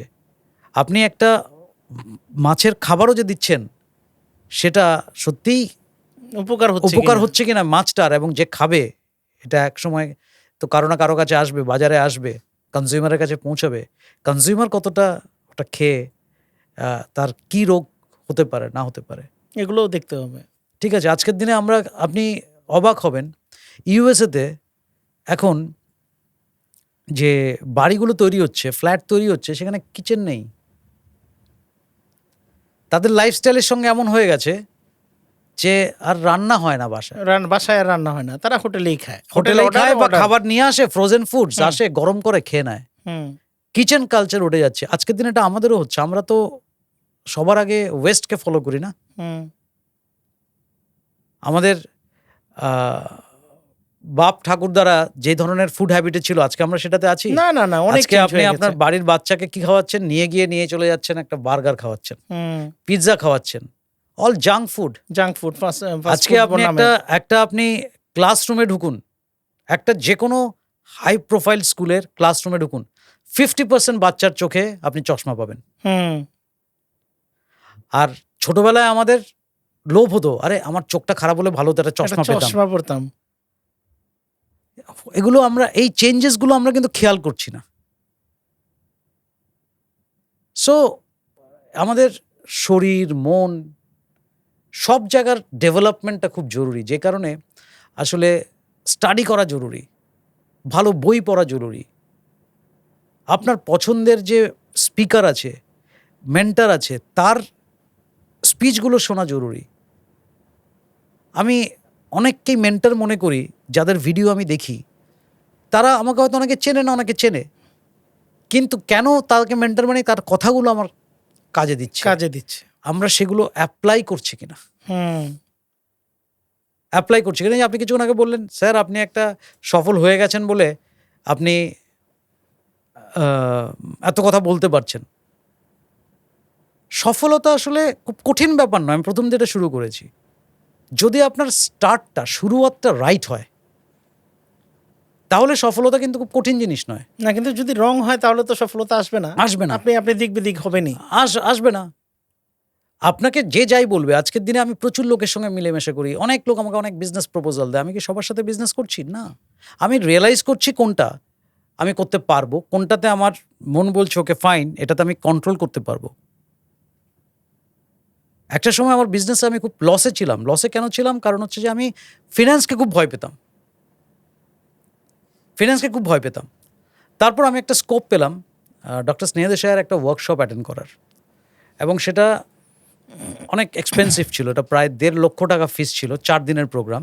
4 দিনের প্রোগ্রাম ছিল। 4 দিনের প্রোগ্রামে 1.5 লক্ষ টাকা ফিস, এবং আমি ওখানে গেছি, এবং ওখানে আমরা বোধহয় পার্টিসিপেন্ট ছিলাম 120 জন মতন।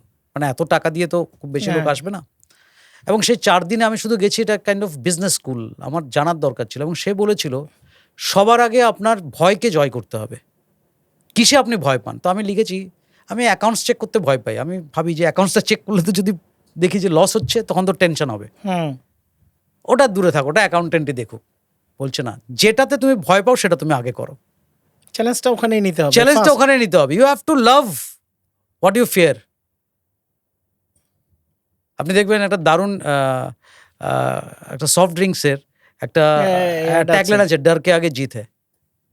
সো ভয়টাকে যদি ওভারকাম করতে পারি তবে না মজা। এবং আমি আপনাকে ফ্র্যাঙ্কলি বলছি যে আমি ওদের টেস্টিমোনিয়ালও দিয়েছিলাম।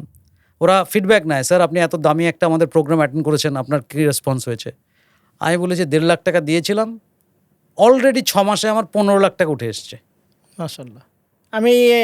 আমিও কিন্তু আপনার স্নেহাদেশের একটা প্রোগ্রাম মুম্বাইতে অ্যাটেন্ড করেছিলাম। আচ্ছা, দারুণ। দারুণ। হীরক ভাই, আমাদের সমাজের অনেক মানুষ আছে, আমি যাদেরকে দেখি যে জেনুইনলি তারা তাদের লাইফ চেঞ্জ করতে চায়, তাদের হালত বদলাতে চায়, তাদের পরিবারের হালতটাকে বদলাতে চায়। তাদের জন্য পরামর্শটা কি থাকবে আপনার? দেখুন, দারুণ প্রশ্ন করেছেন। বেসিক্যালি আমরা প্রত্যেকেই কিন্তু উইনার। কীভাবে উইনার সেটা আপনাদেরকে বলছি। সেটা হচ্ছে যে যখন আমি পৃথিবীতে এসেছি, এটা যে বায়োলজিক্যাল স্টোরিটা, সেটা কি? হাজার হাজার শুক্রাণু ডিম্বাণুতে গিয়ে নিষিক্ত হয়েছে। সো যখন আপনি ভূমিষ্ঠ হয়েছি, আমরা নিষিক্ত হয়ে এসেছি। আমরা কিন্তু আমাদের জন্মের আগে থেকেই রেসে আছি, একটা লড়াই করেই এসেছি। হাজার হাজার ভাই বোনকে, লক্ষ লক্ষ ভাই বোনকে অতিক্রম করে আমি পৃথিবীতে এসেছি। সো আমরা প্রত্যেকে কিন্তু বর্ন উইনার। সো এই যে আমরা উইন করে এসছি, আমি আমার জীবনটাকে উইন করতে পারছি কিনা, এটা হচ্ছে ইম্পর্টেন্ট। এটার জন্য দরকার হচ্ছে কি জানেন? পারপাস। আপনার লাইফে কি পারপাস আছে? যদি আমি খুব সহজ ভাষায় বলি, গোল কি আছে, মানে কি করতে চান আপনি, সেটাকে আগে আইডেন্টিফাই করেন। আগে সেটা করতে হবে। আগে কি চান এটা আইডেন্টিফাই করতে হবে। আপনার লাইফের হোয়াইটা ক্লিয়ার করা দরকার। যদি হোয়াইটা ক্লিয়ার হয় না, হাউ আপনি আপ হবে। অনেকে বলে স্যার আমি আপনার মতন বিজনেসম্যান হতে চাই। না, আমার থেকেও ভালো বিজনেসম্যান হতে পারবে, কারণ আমার পারপাস অনুযায়ী আমি এগোচ্ছি। আপনার পারপাসটা আরো বড় হতে পারে। আপনি স্পোর্টসে গ্রেট হতে পারেন, অ্যাক্টিংয়ে গ্রেট হতে পারেন। দেয়ার আর সো মেনি স্পেস আপনার কাছে আছে যেটা আপনার প্যাশন হচ্ছে, সেখানে আপনি হতে পারেন। সো এখানে কি পারসিউ করতে হবে? এখানে পারসিউ করতে হবে হচ্ছে knowledge about your job, your work. আজকের দিনে যেটা আমাদের এখন দেখবেন, আমরা 2 মিনিটের বা 20 সেকেন্ডের রিল দেখতে পছন্দ করছি। কারণ কি? আমাদের কনসেন্ট্রেশন লেভেলটা একদম কমে গেছে। আজকে কজন ব্যক্তি আছে বই পড়ছে? নাই বললেই চলে। বই পড়লে আপনার কনসেন্ট্রেশন লেভেল বাড়বে। কজন ব্যক্তি আছে যে নিজের ডায়েরি ক্যারি করছে, কোনো একটা ইম্পর্টেন্ট জিনিস ভালো লেগেছে লিখে রেখেছে? এখন তো আপনার মোবাইলেও নোটসে আপনি লিখে রাখতে পারেন। সো বাট কজন আমরা করছি? স্কিল ডেভেলপ করাটা জরুরি। সামনের যে পৃথিবীটা আসছে, সে পৃথিবীতে তারাই উইনার হবে যাদের স্কিল আছে। আপনি দেখবেন অনেক শিক্ষিত ডিগ্রিধারী বাড়িতে বসে আছে বেকার, কেননা স্কিল নাই তাদের। তার বাট ধরুন একজন মোবাইল মেকানিক, একজন এসি রিপেয়ার করার লোক, তাকে বাবা বাছা বলে ডাকতে হবে, হ্যাঁ, বিকজ তার কাছে একটা টেকনোলজিক্যাল স্কিল আছে। সো কিছু না কিছু জায়গায় আপনাকে এক্সপার্ট হতে হবে। আপনার আজকের দিনে আমরা হার্টের যদি প্রবলেম ফিল করি, আমরা কিন্তু কার্ডিওলজিস্টের কাছে যাই। আজকে আমরা কিন্তু কোনো জেনারেল লোকের কাছে কিন্তু যাচ্ছি না। সো আপনি যে প্রফেশনে আছেন সেখানে আপনাকে এক্সপার্ট হতে হবে। এক্সপার্ট মানে এই না আপনাকে সেই বিজনেসের সেই প্রোডাক্টের সায়েন্টিস্ট হতে হবে, বাট মিনিমাম স্কিল অ্যাকুয়ার করতে হবে। আমি তো বলি যে প্রত্যেকটা স্কুল কলেজে সফট স্কিলের ক্লাস হওয়া উচিত। একদম একদম একদম প্রায় একদম মনের কথা বলেছেন হিরকদা। প্রত্যেকটা স্কুলে আসলে আমি এই কিছুদিন আগে এখন টিভিতে একটা সেশন ছিল আমার, আমি ওখানেও বলে এসেছি যে আপনার এই পড়ালেখা, এই যে সার্টিফিকেট ব্যবসা, এই যারা ইউনিভার্সিটি আছে বা ইনস্টিটিউশন, এডুকেশনাল ইনস্টিটিউশন আছে, তাদেরকে বলেছি যে দয়া করে টাকাটাকে হালাল করে নেন, এই সার্টিফিকেট ব্যবসা বন্ধ করেন। মানুষ 20 বছর পড়ালেখার পর, 25 বছর পড়ালেখার পর কম্পিউটার শিখতে হবে কেন? 25 বছর পড়ালেখার পর আমাকে ইংলিশ কোর্সে কেন ভর্তি হইতে হবে? 25 বছর পড়ালেখা করার পর আমাকে কেন অন্য জায়গায় গিয়ে আবার আলাদা স্কিল নিতে হবে? ডেভেলপমেন্টের স্কিল কেন স্কিল আমাকে নিতে হবে? কেন এগুলোই আমার পাঠ্যপুস্তকে বা আমাদের ইয়াতে থাকছে না? সো এটা অলরেডি বলছি আপনার, এই যে আপনি আর মনের কথাটা বলে দিলেন। তো স্কিল ছাড়া আপনি আগামী দিনে এগোতে পারবেন না। এখন ধরুন এআই চলে এসছে। আজকে এআই অনেক ম্যান পাওয়ারকে হয়তো কমিয়ে দেবে। যে কাজটা করতে 5 জন লোকের দরকার হতো, এখন একটা লোক এআই এর মাধ্যমে করে ফেলবে। খালি ভালো করে প্রম্পট জেনারেট করতে পারলেই চলবে। সো আপনার কমিউনিকেশন স্কিল আপনার ডেভেলপ করাটা জরুরি। যে কোনো কাজ আপনি কমিউনিকেশন ছাড়া পারবেন? আপনি টেলিভিশনে একটা অ্যাডও দেখছেন, এটাও কি একটা কমিউনিকেশন? আপনি আপনার সাবঅর্ডিনেটকে লিড করছেন, এটাও কমিউনিকেশন। আপনি একটা দোকানে গিয়ে আপনার প্রোডাক্টটা ডেমনস্ট্রেশন করছেন, এটাও কমিউনিকেশন। সো কমিউনিকেশন স্কিল ছাড়া আপনি কোথাও মুভ করতে পারবেন না। যারা সেলসে খুব ভালো বা সেলসকে প্রফেশন হিসেবে নিতে চায়, তাদের জন্য সেলিং স্কিল, নেগোসিয়েশন স্কিল, এই স্কিলগুলোই আমার মনে হয় পাঠ্যপুস্তকে চলে আসা উচিত। অ্যাটলিস্ট প্র্যাকটিস করানো উচিত। আজকের দিনে অনেক MBA BBA-তে এটা হচ্ছে। আমাদের দেশের অনেক শিক্ষিত আছে, আমি যাদেরকে দেখি তারা কথা বলাতে লাজুক। তাহলে এই যে মাস্টার ডিগ্রি করলা, ওখানে তো কথা বলা শেখায় নাই। আমাদের কথা বলাও শেখানো উচিত। কেন এই যুগটা কথাতেই চলে। কমিউনিকেশনটা আপনার কমিউনিকেশন কি? দেখুন, আপনি you are good, that is not enough, you must look good. Yes, আপনি ভালো, আপনার অ্যাডভার্টাইজ করাটা কিন্তু ভুল কিছু নয়। অনেকে বলতে পারে আচ্ছা উনি বোধহয় নিজের প্রশংসা করে যাচ্ছে, নিজেকে বিক্রি করে যাচ্ছে। আর নিজেকে বিক্রি করতে হবে তো। আমি ভালো টিচার, আমি কিভাবে এটাকে বলবো? বলতে হবে, জানাতে হবে। আজকের দিনে আমি দেখছিলাম আমাদের ওখানের কিছু টিচার যারা বিভিন্ন এক্সামের জন্য, ইঞ্জিনিয়ারিংয়ের জন্য পড়াচ্ছেন। যেমন আপনি যদি ইউটিউবে দেখেন, খান স্যার, বিহারের একজন টিচার আছেন। তিনি হচ্ছেন মানে সবচেয়ে কম ফিজে অনলাইনে ক্লাস করান। মানে যে ফিজটা করতে, কারণ উনি খুব গরিব ঘর থেকে এসছেন, ওনার ফিলোসফি এটাই ছিল যে আমি খুব সস্তায় পড়াবো, শেখাবো, তাদের আমি ইউপিএসসির জন্য তৈরি করব, বড় বড় গভর্নমেন্ট জবের জন্য তৈরি করব। আজকে আপনি শুধু ইউটিউবে গিয়ে তার ফলোয়ার্স দেখুন, হিউজ। এরকম অনেক টিচার আছে যাদের কোম্পানি আইপিওতে চলে গেছে, মানে জয়েন্ট স্টকে চলে গেছে। কত বড় একটা অবস্থান করতে পারেন। তো আজকের দিনে আপনি ফেসবুকে রিল দেখবেন নাকি ফেসবুকটাকে আপনার ইনকামের জায়গায় নিয়ে আসবেন, সেটা তো আপনার উপর ডিপেন্ড করবে। রাইট, একেবারে রাইট। সো আমার বক্তব্য হচ্ছে যে হোয়াট এভার আমরা যেখানে আছি, যেমন ওয়ারেন বাফেট একটা কথা বলেন, don't put all your eggs in one basket. যেমন আপনার কাছে কিছু টাকা আছে, আপনি একটা জায়গাতে ইনভেস্ট করবেন না, উনি বলেন 4 জায়গাতে ইনভেস্ট করতে, 5 জায়গাতে ইনভেস্ট করতে। যাতে কোথাও একটু কম হলে অন্য জায়গা থেকে যাতে ব্যাকআপটা চলে আসে। সো আপনি যদি আজকে একটা কেরিয়ারের উপর ডিপেন্ড করে আছেন, একটা প্রফেশনে আছেন, ওটা করতে করতে আর কি ভালো লাগছে আপনার? আমার মনে হয় একটা লোকের মাল্টিটাস্কিং হওয়া ভেরি ইম্পর্টেন্ট। মানে ইনকাম সোর্স বাড়াতে হবে। আমি বলি না যে আমি, অনেকে আবার বলে যে আফজাল ভাই আপনি তো বলছেন সব জানতা হলে কিছুই হবে না। আমি সব জানতা হতে বলি নাই, মাল্টিপল ইনকাম সোর্স তৈরি করার কথা বলছি। করা হয়েছে। আজকে আপনি ভাবুন কোভিডের পর কি হয়েছে। কোভিড আমাদের কিন্তু লাইফে অনেক লাইফ লেসন্স দিয়ে গেছে, যে চিরদিন সবার সমান নাহি যায়। কত লোকের জব চলে গেছে, কত হোটেল বন্ধ হয়ে গেছে, যারা হাজার হাজার লক্ষ লক্ষ ব্যবসা বন্ধ হয়ে গেছে। বাট যারা ডাইভার্সিফাই করতে পেরেছে, বা যারা আগে থেকেই তাদের বিজনেসের ডাইভার্সিফিকেশন বলেন বা বিভিন্ন ধরনের বিজনেসের মধ্যে নিজেকে এনগেজ রেখেছে, নিজেকে পরিবর্তনের মধ্যে আনতে পেরেছে যারা, আমার কাছে মনে হয় যে পরিবর্তন। আজকে দেখেন এই যে বড় বড় শপিং মল, আজকে এই করোনা আমাদেরকে শিখেছে এই শপিং মলের ব্যবসায়ীরা কি করতো, আগে শুধু বসে থাকতো, ওখানে কাস্টমার যাবে প্রোডাক্ট কিনবে। বাট এই করোনার মাধ্যমে তারা স্ট্রাগল করেছে কিভাবে অনলাইনে তাদের দোকানটাকে পাবলিশ করা যায়, এবং সেখান থেকে একটা দারুণ বিজনেস আইডিয়া পেয়েছে যে আরে দোকানে তো বিক্রি করি সারাদিনে 10,000, বাট অনলাইনে আমার বিক্রি হচ্ছে 50,000 40,000। তাহলে ইটস একটা বড় আরো একটা উইন্ডো ওপেন হয়ে গেছে। So problem sometime create the window, new always. এটাই হচ্ছে ব্যাপার, লোকে প্রবলেমস দেখে, আমি বলি চ্যালেঞ্জ। এটাকে ওভারকাম করার রাস্তা আছে, কারণ ওপরওয়ালা কখনোই তালা দিয়েছে মানে তার চাবিও আছে। একদম একদম দারুণ। প্রত্যেকটা প্রবলেমের কিন্তু সলিউশন আছে। এবার আপনি কিসে ফোকাস করবেন সেটা আপনার উপর। পুরো পৃথিবীর বিজনেসটা ডিপেন্ড করছে কিসের উপর?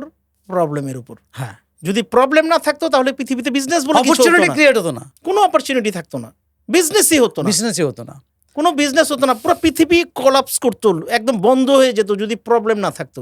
সো প্রবলেমকে আসলে প্রবলেম আপনাকে আমাকে কোটিপতি বানায়, হ্যাঁ লক্ষপতি বানায়, এই প্রবলেমই বানায়। সো এখন আপনি কি প্রবলেম নিয়ে পড়ে থাকবেন না প্রবলেম সলভ করবেন? This is your life, your decision. তো আপনি লাইফ যদি চেঞ্জ করতে চান, আপনি you can be a part of problem or part of solution. আপনি যে কোনো সমস্যা নিয়ে বলতে থাকবেন না, আপনি আসলে এই সমস্যাটার সমাধানের আইডিয়া 5টা বার করবেন। That is up to you. So আমি আমাদের শ্রোতা বন্ধুদের এই কথাটাই বলবো, যদি আপনি মনে করেন যে আপনি আপনার লাইফে সিগনিফিকেন্ট কিছু করতে চান, যেমন আমাকে অনেকেই বলছে, ওই আমি কিছু আগে বলছিলাম যে অনেকে অনেক বিজনেস অপরচুনিটি নিয়ে আসে। আমি এখনও পর্যন্ত আমার 4টে কোম্পানি আছে। আমি নতুন একটা ব্র্যান্ড লঞ্চ করেছি, ইউরেকা বায়োল্যাবস, যেখানে আমি বলছিলাম আমরা অ্যাগ্রো প্রোডাক্টস নিয়ে কাজ করতে শুরু করেছি এবং এটা আমরা এক্সপোর্ট করছি। সো এটা এখনো ব্র্যান্ডটা এখনো বাচ্চা শুরু হচ্ছে, এটাকে আমি একটা বড় জায়গায় নিয়ে যাব। বাট এটা নিয়ে গেছি মানে আমার বাদবাকি 3টে বিজনেস সেগুলো বন্ধ হয়ে আছে তা না, সেগুলো চলছে। সেগুলো কোনোটা আমি ডেলিগেট করেছি কাউকে, কোনোটাতে জাস্ট আমি হয়তো ওভারঅল ওভারসি করছি, সুপারভাইজ করছি, যেখানে আমার ইনভলভমেন্ট বেশি দরকার সেখানে আমি ইনভলভমেন্ট বেশি করছি। সো সেটার মাধ্যমে টাইম ম্যানেজমেন্ট করেই কিন্তু বিজনেসটাকে রান করছি। তো প্রত্যেকটা বিজনেসে চলছে, কারণ আমি সেই বিজনেসটা কখনোই শুরু করি না যে বিজনেসটাতে আমি সময় দিতে পারবো না, আমার ইনভলভমেন্ট থাকবে না বা আমার কন্ট্রোলও থাকবে না। সো সুতরাং একসাথে আমি অনেক কিছু লোককে করতে বলবো না, একটা একটা করে আমি যদি 4টে বাচ্চাকে একসাথে মানুষ করতে চাই, ডিফিকাল্ট। রাইট। যখন আমার একটা বিজনেস একটা পিক পয়েন্টে আসবে, একটা লেভেলে আসবে, তখন আমি আরেকটা কথা ভাবতে পারি। রাইট। সেটা যখন একটা লেভেলে যাবে তখন আরেকটা ভাবতে পারি, এভাবে করে একটার পর একটা। কারণ আমাদের নেক্সট জেনারেশন আসছে, আমার পার্টনারের আমাদের নেক্সট জেনারেশন আস্তে আস্তে আমাদের বিজনেসে ইনভলভ হচ্ছে। আমার ছেলে মাস্টার্স পড়ছে, ফার্স্ট ইয়ার কমপ্লিট, কিছুদিন পর হয়তো সে 1 বছর পর সেও আমার বিজনেসে জয়েন করবে। তো আমার তো ম্যান পাওয়ার বাড়ছে। সো ম্যান পাওয়ার বাড়লে তাদেরও ব্যবসাও বাড়তে হবে, তাদেরও রেসপন্সিবিলিটি দিতে হবে, যাতে চোখের সামনে দেখে যেতে পারি তারা গ্রো করছে। একদম। সো এটা খুব দরকার। দেখুন, থেমে থাকলে চলবে না। Satisfaction kills a person. একটা আমি কথা মনে করি, যদি আপনি স্যাটিসফাইড, ইউ আর ডেড। আপনার মধ্যে সব সময় একটা ডিসস্যাটিসফ্যাকশন থাকতে হবে। কিসের ডিসস্যাটিসফ্যাকশন? আরো কিছু করার, নতুন কিছু করার, ভালো কিছু করার, আরো উন্নত কিছু করার। আপনি ফেলিওর হলেন, ব্যর্থ হলেন, সেটাতে দুঃখ পেয়ে লাভ নেই, ওটা আপনার এক্সপিরিয়েন্স। আমি বলি বিজনেসে দুটো জিনিস হয়, আইদার প্রফিট হয় অথবা এক্সপিরিয়েন্স হয়, লস বলে কিছু হয় না। লস তখনই হয় যখন আপনি রিপিটেডলি সেম ভুল করতে থাকেন। রাইট। প্রত্যেকটা ভুল আপনাকে একটা রাস্তা দেখায় সঠিক পথে যাওয়ার। থমাস আলভা এডিসনকে বলা হয়েছিল আপনি এই যে 1000 টাইমসের ওপরও বিভিন্ন ধরনের প্রক্রিয়া করে উনি কিন্তু বাল্ব আবিষ্কার করতে পারেননি। 1000-এর বেশি ওনাকে ট্রাই করতে হয়েছিল। তো ওনাকে যখন জিজ্ঞেস হয়ে গেল কীভাবে আপনি পেলেন, উনি বলছেন যে আমি আসলে জানি যে 1000 টাইমসে আপনি কীভাবে ফেলিওর হবেন। ওই 1000 টাইমস ফেলিওর হয়েছেন, ব্যর্থতা আছে বলে উনি কিন্তু সফল হতে পেরেছেন। সো ব্যর্থতাকে জড়িয়ে ধরতে হবে, ব্যর্থতাকে আপনার বন্ধু করতে হবে। ব্যর্থতা যদি আপনাকে হারিয়ে দেয়, আপনাকে জীবনের পথে মনে করেন যে আমার দ্বারা কিছু হবে না, দেন ইউ আর ফিনিশড। আপনি যত বড় বিজনেসে দাঁড় করেছেন কেন, যেদিন থেকে আপনার মনে হবে আমার দ্বারা আর সম্ভব নয়, ওই দিন থেকে আপনার পতন স্টার্ট হবে। সো আপনার মাইন্ডসেটকে একদম পিকে রাখা, পজিটিভ রাখা, তার জন্য একটা কালচার দরকার। সেই কালচারটা কি? পজিটিভ বুক, পজিটিভ অডিও শুনুন, পজিটিভ ভিডিও দেখুন, পজিটিভ অ্যাসোসিয়েশনটা আপনি কাদের সঙ্গে মানে একজন বিদ্বান ব্যক্তি, আমি ঠিক মনে করতে পারছি না, এটা বোধহয় ডক্টর এপিজে আব্দুল কালামেরই কথা হবে বা কোথাও একটা আমি পড়েছিলাম, যে একজন ব্যক্তি কেমন সেটা প্রশ্ন করা হয়েছিল ওনাকে। উনি বলেছিলেন যে তার 4টে বন্ধুকে নিয়ে এসো যাদের সঙ্গে সে সবচেয়ে বেশি সময় দেয়, তাহলে আমি বলে দেবো ওই ব্যক্তিটি কেমন। বেসিক্যালি হু এম আই, আমি কে? I am a product of what I think. Right. আমি হচ্ছে সে যেটা আমি ভাবি। সো থট থেকেই কিন্তু একটা লোকের বীজ তৈরি হয়। আপনি কি ভাবছেন? সিড। সো এটা ভিজুয়ালাইজ করা দরকার।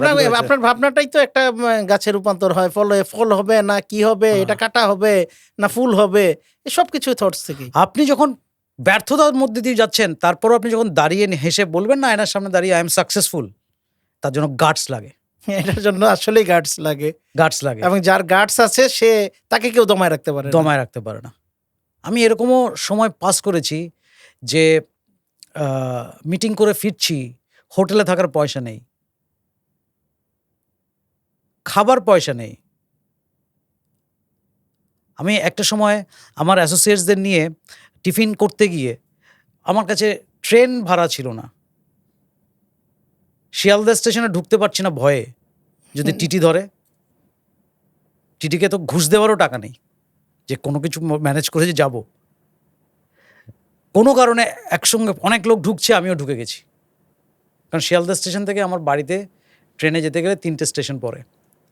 আপনি বিশ্বাস করবেন না আফজল ভাই, আমার প্রত্যেকটা লোককে দেখে মনে হচ্ছে ওই টিটি বোধহয় এই আমাকে ধরবে বোধহয়। মানুষ ওই দিনও দেখে। তারপর থেকে ডিসাইড করেছিলাম যে প্রথম টিউশনের টাকা পাই আর ইনকাম যাই করি, প্রথমে আমি মান্থলি টিকিটটা কেটে নেবো, যাতে আমাকে টেনশন নিয়ে ট্রেন জার্নি করতে না হয়। আসলে আমি একটা কথা বলি হিরক ভাই, আপনি কতটা স্ট্রাগল ফেস করেছেন, আপনি কতটা দুঃখ পেয়েছেন, আপনি কতবার না খেয়ে থেকেছেন, আপনি কতবার মানুষের গালাগালি শুনেছেন, বা আপনি মানুষের অপদস্থ হয়েছেন। এসব গল্প কেউ শুনবে না। ওই সব গল্প শোনাইতে হইলেও আপনাকে সফল হইতে হবে। এই যে আজকে আপনার গল্প সারা বাংলাদেশ না সারা পৃথিবী শুনবে। কেন শুনবে?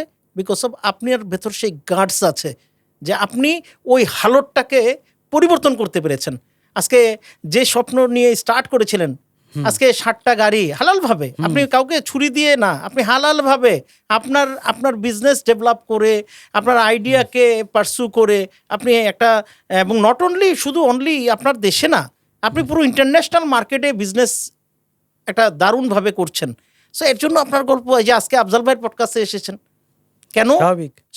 এই পৃথিবীটা সফল মানুষের জন্য। এই যে যত বিল্ডিং হচ্ছে, রেস্টুরেন্ট হচ্ছে, এই যে যা কিছু হচ্ছে আপনার আশেপাশে, অ্যামিউজমেন্ট পার্ক হচ্ছে, যত কিছু হচ্ছে, হাসপাতাল হচ্ছে, আপনার বিমান এরোপ্লেন সৃষ্টি হচ্ছে, এয়ারপোর্ট হচ্ছে, 5 স্টার হোটেল হচ্ছে, এই পৃথিবীতে যা কিছু হচ্ছে সব সফল মানুষদের জন্যই হচ্ছে। আজকে যে পটল ব্যবসায়ী পটল লাগাচ্ছে, সেও এমন মানুষের জন্যই বানাচ্ছে যাতে যে এই পটলটা কেনার ক্ষমতা রাখে, মাগনা সার্ভ করার জন্য বানাচ্ছে না। আজকে যে আলু ব্যবসায়ী আলু চাষ করছে, সেও একজন সফল মানুষ যে আলুটা পারচেস করতে পারবে, যার ওই ক্ষমতা আছে, আর্থিক সক্ষমতা আছে, তার জন্য বানাচ্ছে। তার মানে এই পৃথিবীর all products make for only for সক্ষম, যারা সামর্থ্যবান তাদের জন্য। সো এখন আপনি আমরা কতটুকু নিজেকে সামর্থ্যবান বানাবো সেই দিকে ফোকাস না করে এখন আমাদের ম্যাক্সিমাম মানুষ তাদের মিডিওকার জীবনযাপন করতেছে, তার ভেতর কোনো চিন্তা ভাবনা নেই। সো আমি একটা, যদি আজকে আমাদের গল্প অনেক দারুণ ইন্টারেস্টিং, আমার মনে হয় যে ঘন্টার পর ঘন্টা চলে যাবে হিরক ভাই। তা শেষ পরামর্শটা আজকে আমরা একটু এন্ডিং করতে চাচ্ছি। শেষ যে লাস্ট কি অনুভূতি এবং আপনার পরামর্শ যদি থাকে। আমি বলবো যে প্রতিদিন যে আজকে আমি সব কাজকর্ম ছেড়ে দিয়ে আমার প্যাশনের পেছনে দৌড়ালে আপনার সংসারটাও চলবে না। আপনি অর্থ উপার্জনের জন্য যে কাজটা করছেন সেটা তো আপনাকে করতেই হবে, কিন্তু দিনে অন্তত 1 ঘন্টা নিজেকে সময় দিন। ভাবুন আপনি কি চান, নিজেকে প্রশ্ন করুন এই কথাটা যে আজ থেকে 5 বছর পর নিজেকে কোন জায়গায় দেখতে চাই, আর সেটার জন্য আপনার প্যাশনটা কোথায় আছে, কোন কাজটা আপনি করতে সবচেয়ে বেশি ভালোবাসেন, সেটাকে খুঁজুন। আর যদি খুঁজে পান, যতক্ষণ না খুঁজে পাচ্ছেন খুঁজতে থাকুন। যখন খুঁজে পাবেন প্রতিদিন ওই 1 ঘন্টা সময় আপনার ওই কাজটাকে দিন। আজকের ওই সময়টা ধীরে ধীরে, ওই আমি ব্যাংকারের গল্প বলেছিলাম, উনি ব্যাংকের কাজের পরে 2-3 ঘন্টা ওনার ওই পার্ট টাইম অফিসে দিতেন। আজকে he is one of the leading একটা ট্যুরস অ্যান্ড ট্রাভেলস কোম্পানির ওনার, কোটি কোটি টাকার বিজনেস করছেন। সো আপনার আজকে যেটা ছোট সেটা বড় হতে বেশি দিন সময় লাগবে না। রাইট। একটা ছোট্ট গল্প বলে শেষ করব, যে একটা সেলসম্যান ছিল, সে বই বিক্রি করতো, স্পিরিচুয়াল বুক বিক্রি করতো। তো সে ছেলেটার একটা ডিফর্মিটি, একটা প্রবলেম ছিল, সেটা হচ্ছে তোতলা ছিল। আচ্ছা, ঠিক আছে। সো কিন্তু প্রতিবার ওই সবচেয়ে বেশি সেল করতো। কোম্পানি তো অবাক যে তুই কি বলে এটাকে বিক্রি করিস। তো ও বলছে sir sir sir sir sir করে তোতলা, যে আমার সবচেয়ে উইকনেস কি। তো বলছে তুই তোতলা। বলছে এটাকেই আমি স্ট্রেংথ করে ফেলেছি। যে কি করেছিস? বলছে আমি প্রতিদিন যার বাড়িতে যাই তাকে বলি যে আমি আপনার জন্য একটা স্পিরিচুয়াল বুক নিয়ে এসেছি। এটা হতে পারে বাইবেল, কোরআন, গীতা, এ ধরনের একটা হোলি বুক। তো হোলি বুক দেখে কেউ তো চট করে করতে পারে না, রিফিউজ করতে পারে না। তো আমি বলি যে আইদার আপনি কিনুন অথবা আমি আপনাকে পড়ে শোনাচ্ছি। এবার ও তো তোতলা, এবার ওর থেকে যদি শুনতে হয় তাহলে তো একটা লোক বিরক্ত হয়ে যাবে। রাইট। তো এই তোতলামিটাকেই ও সেল করছে যে স্যার আপনাকে কিনতে হবে না, আমি আপনাকে 10 মিনিট বলছে তোমাকে পড়াশোনাতে হবে না বাবা, তুমি আমাকে দাও আর টাকাটা নাও, তুমি যাও যাও। তো কি করেছে বেসিক্যালি, ওর যে উইকনেস সেটাকে স্ট্রেংথে পরিণত করেছে। সো আপনি একটা ব্যক্তি তার যে দুর্বলতা ভাবছে, আপনি ভাবুন ওই দুর্বলতাটা কি করে আপনি স্ট্রেংথে পরিণত করতে পারবেন। এই কনভার্সনটাই আপনার লাইফে সফলতা এনে দেবে। Thank you so much. দারুণ দারুণ দারুণ দারুণ দারুণ ছিল হিরক ভাই। আমি খুবই অনার আপনি বাংলাদেশে এসে আমার পডকাস্টে এসেছেন। I am feel honour.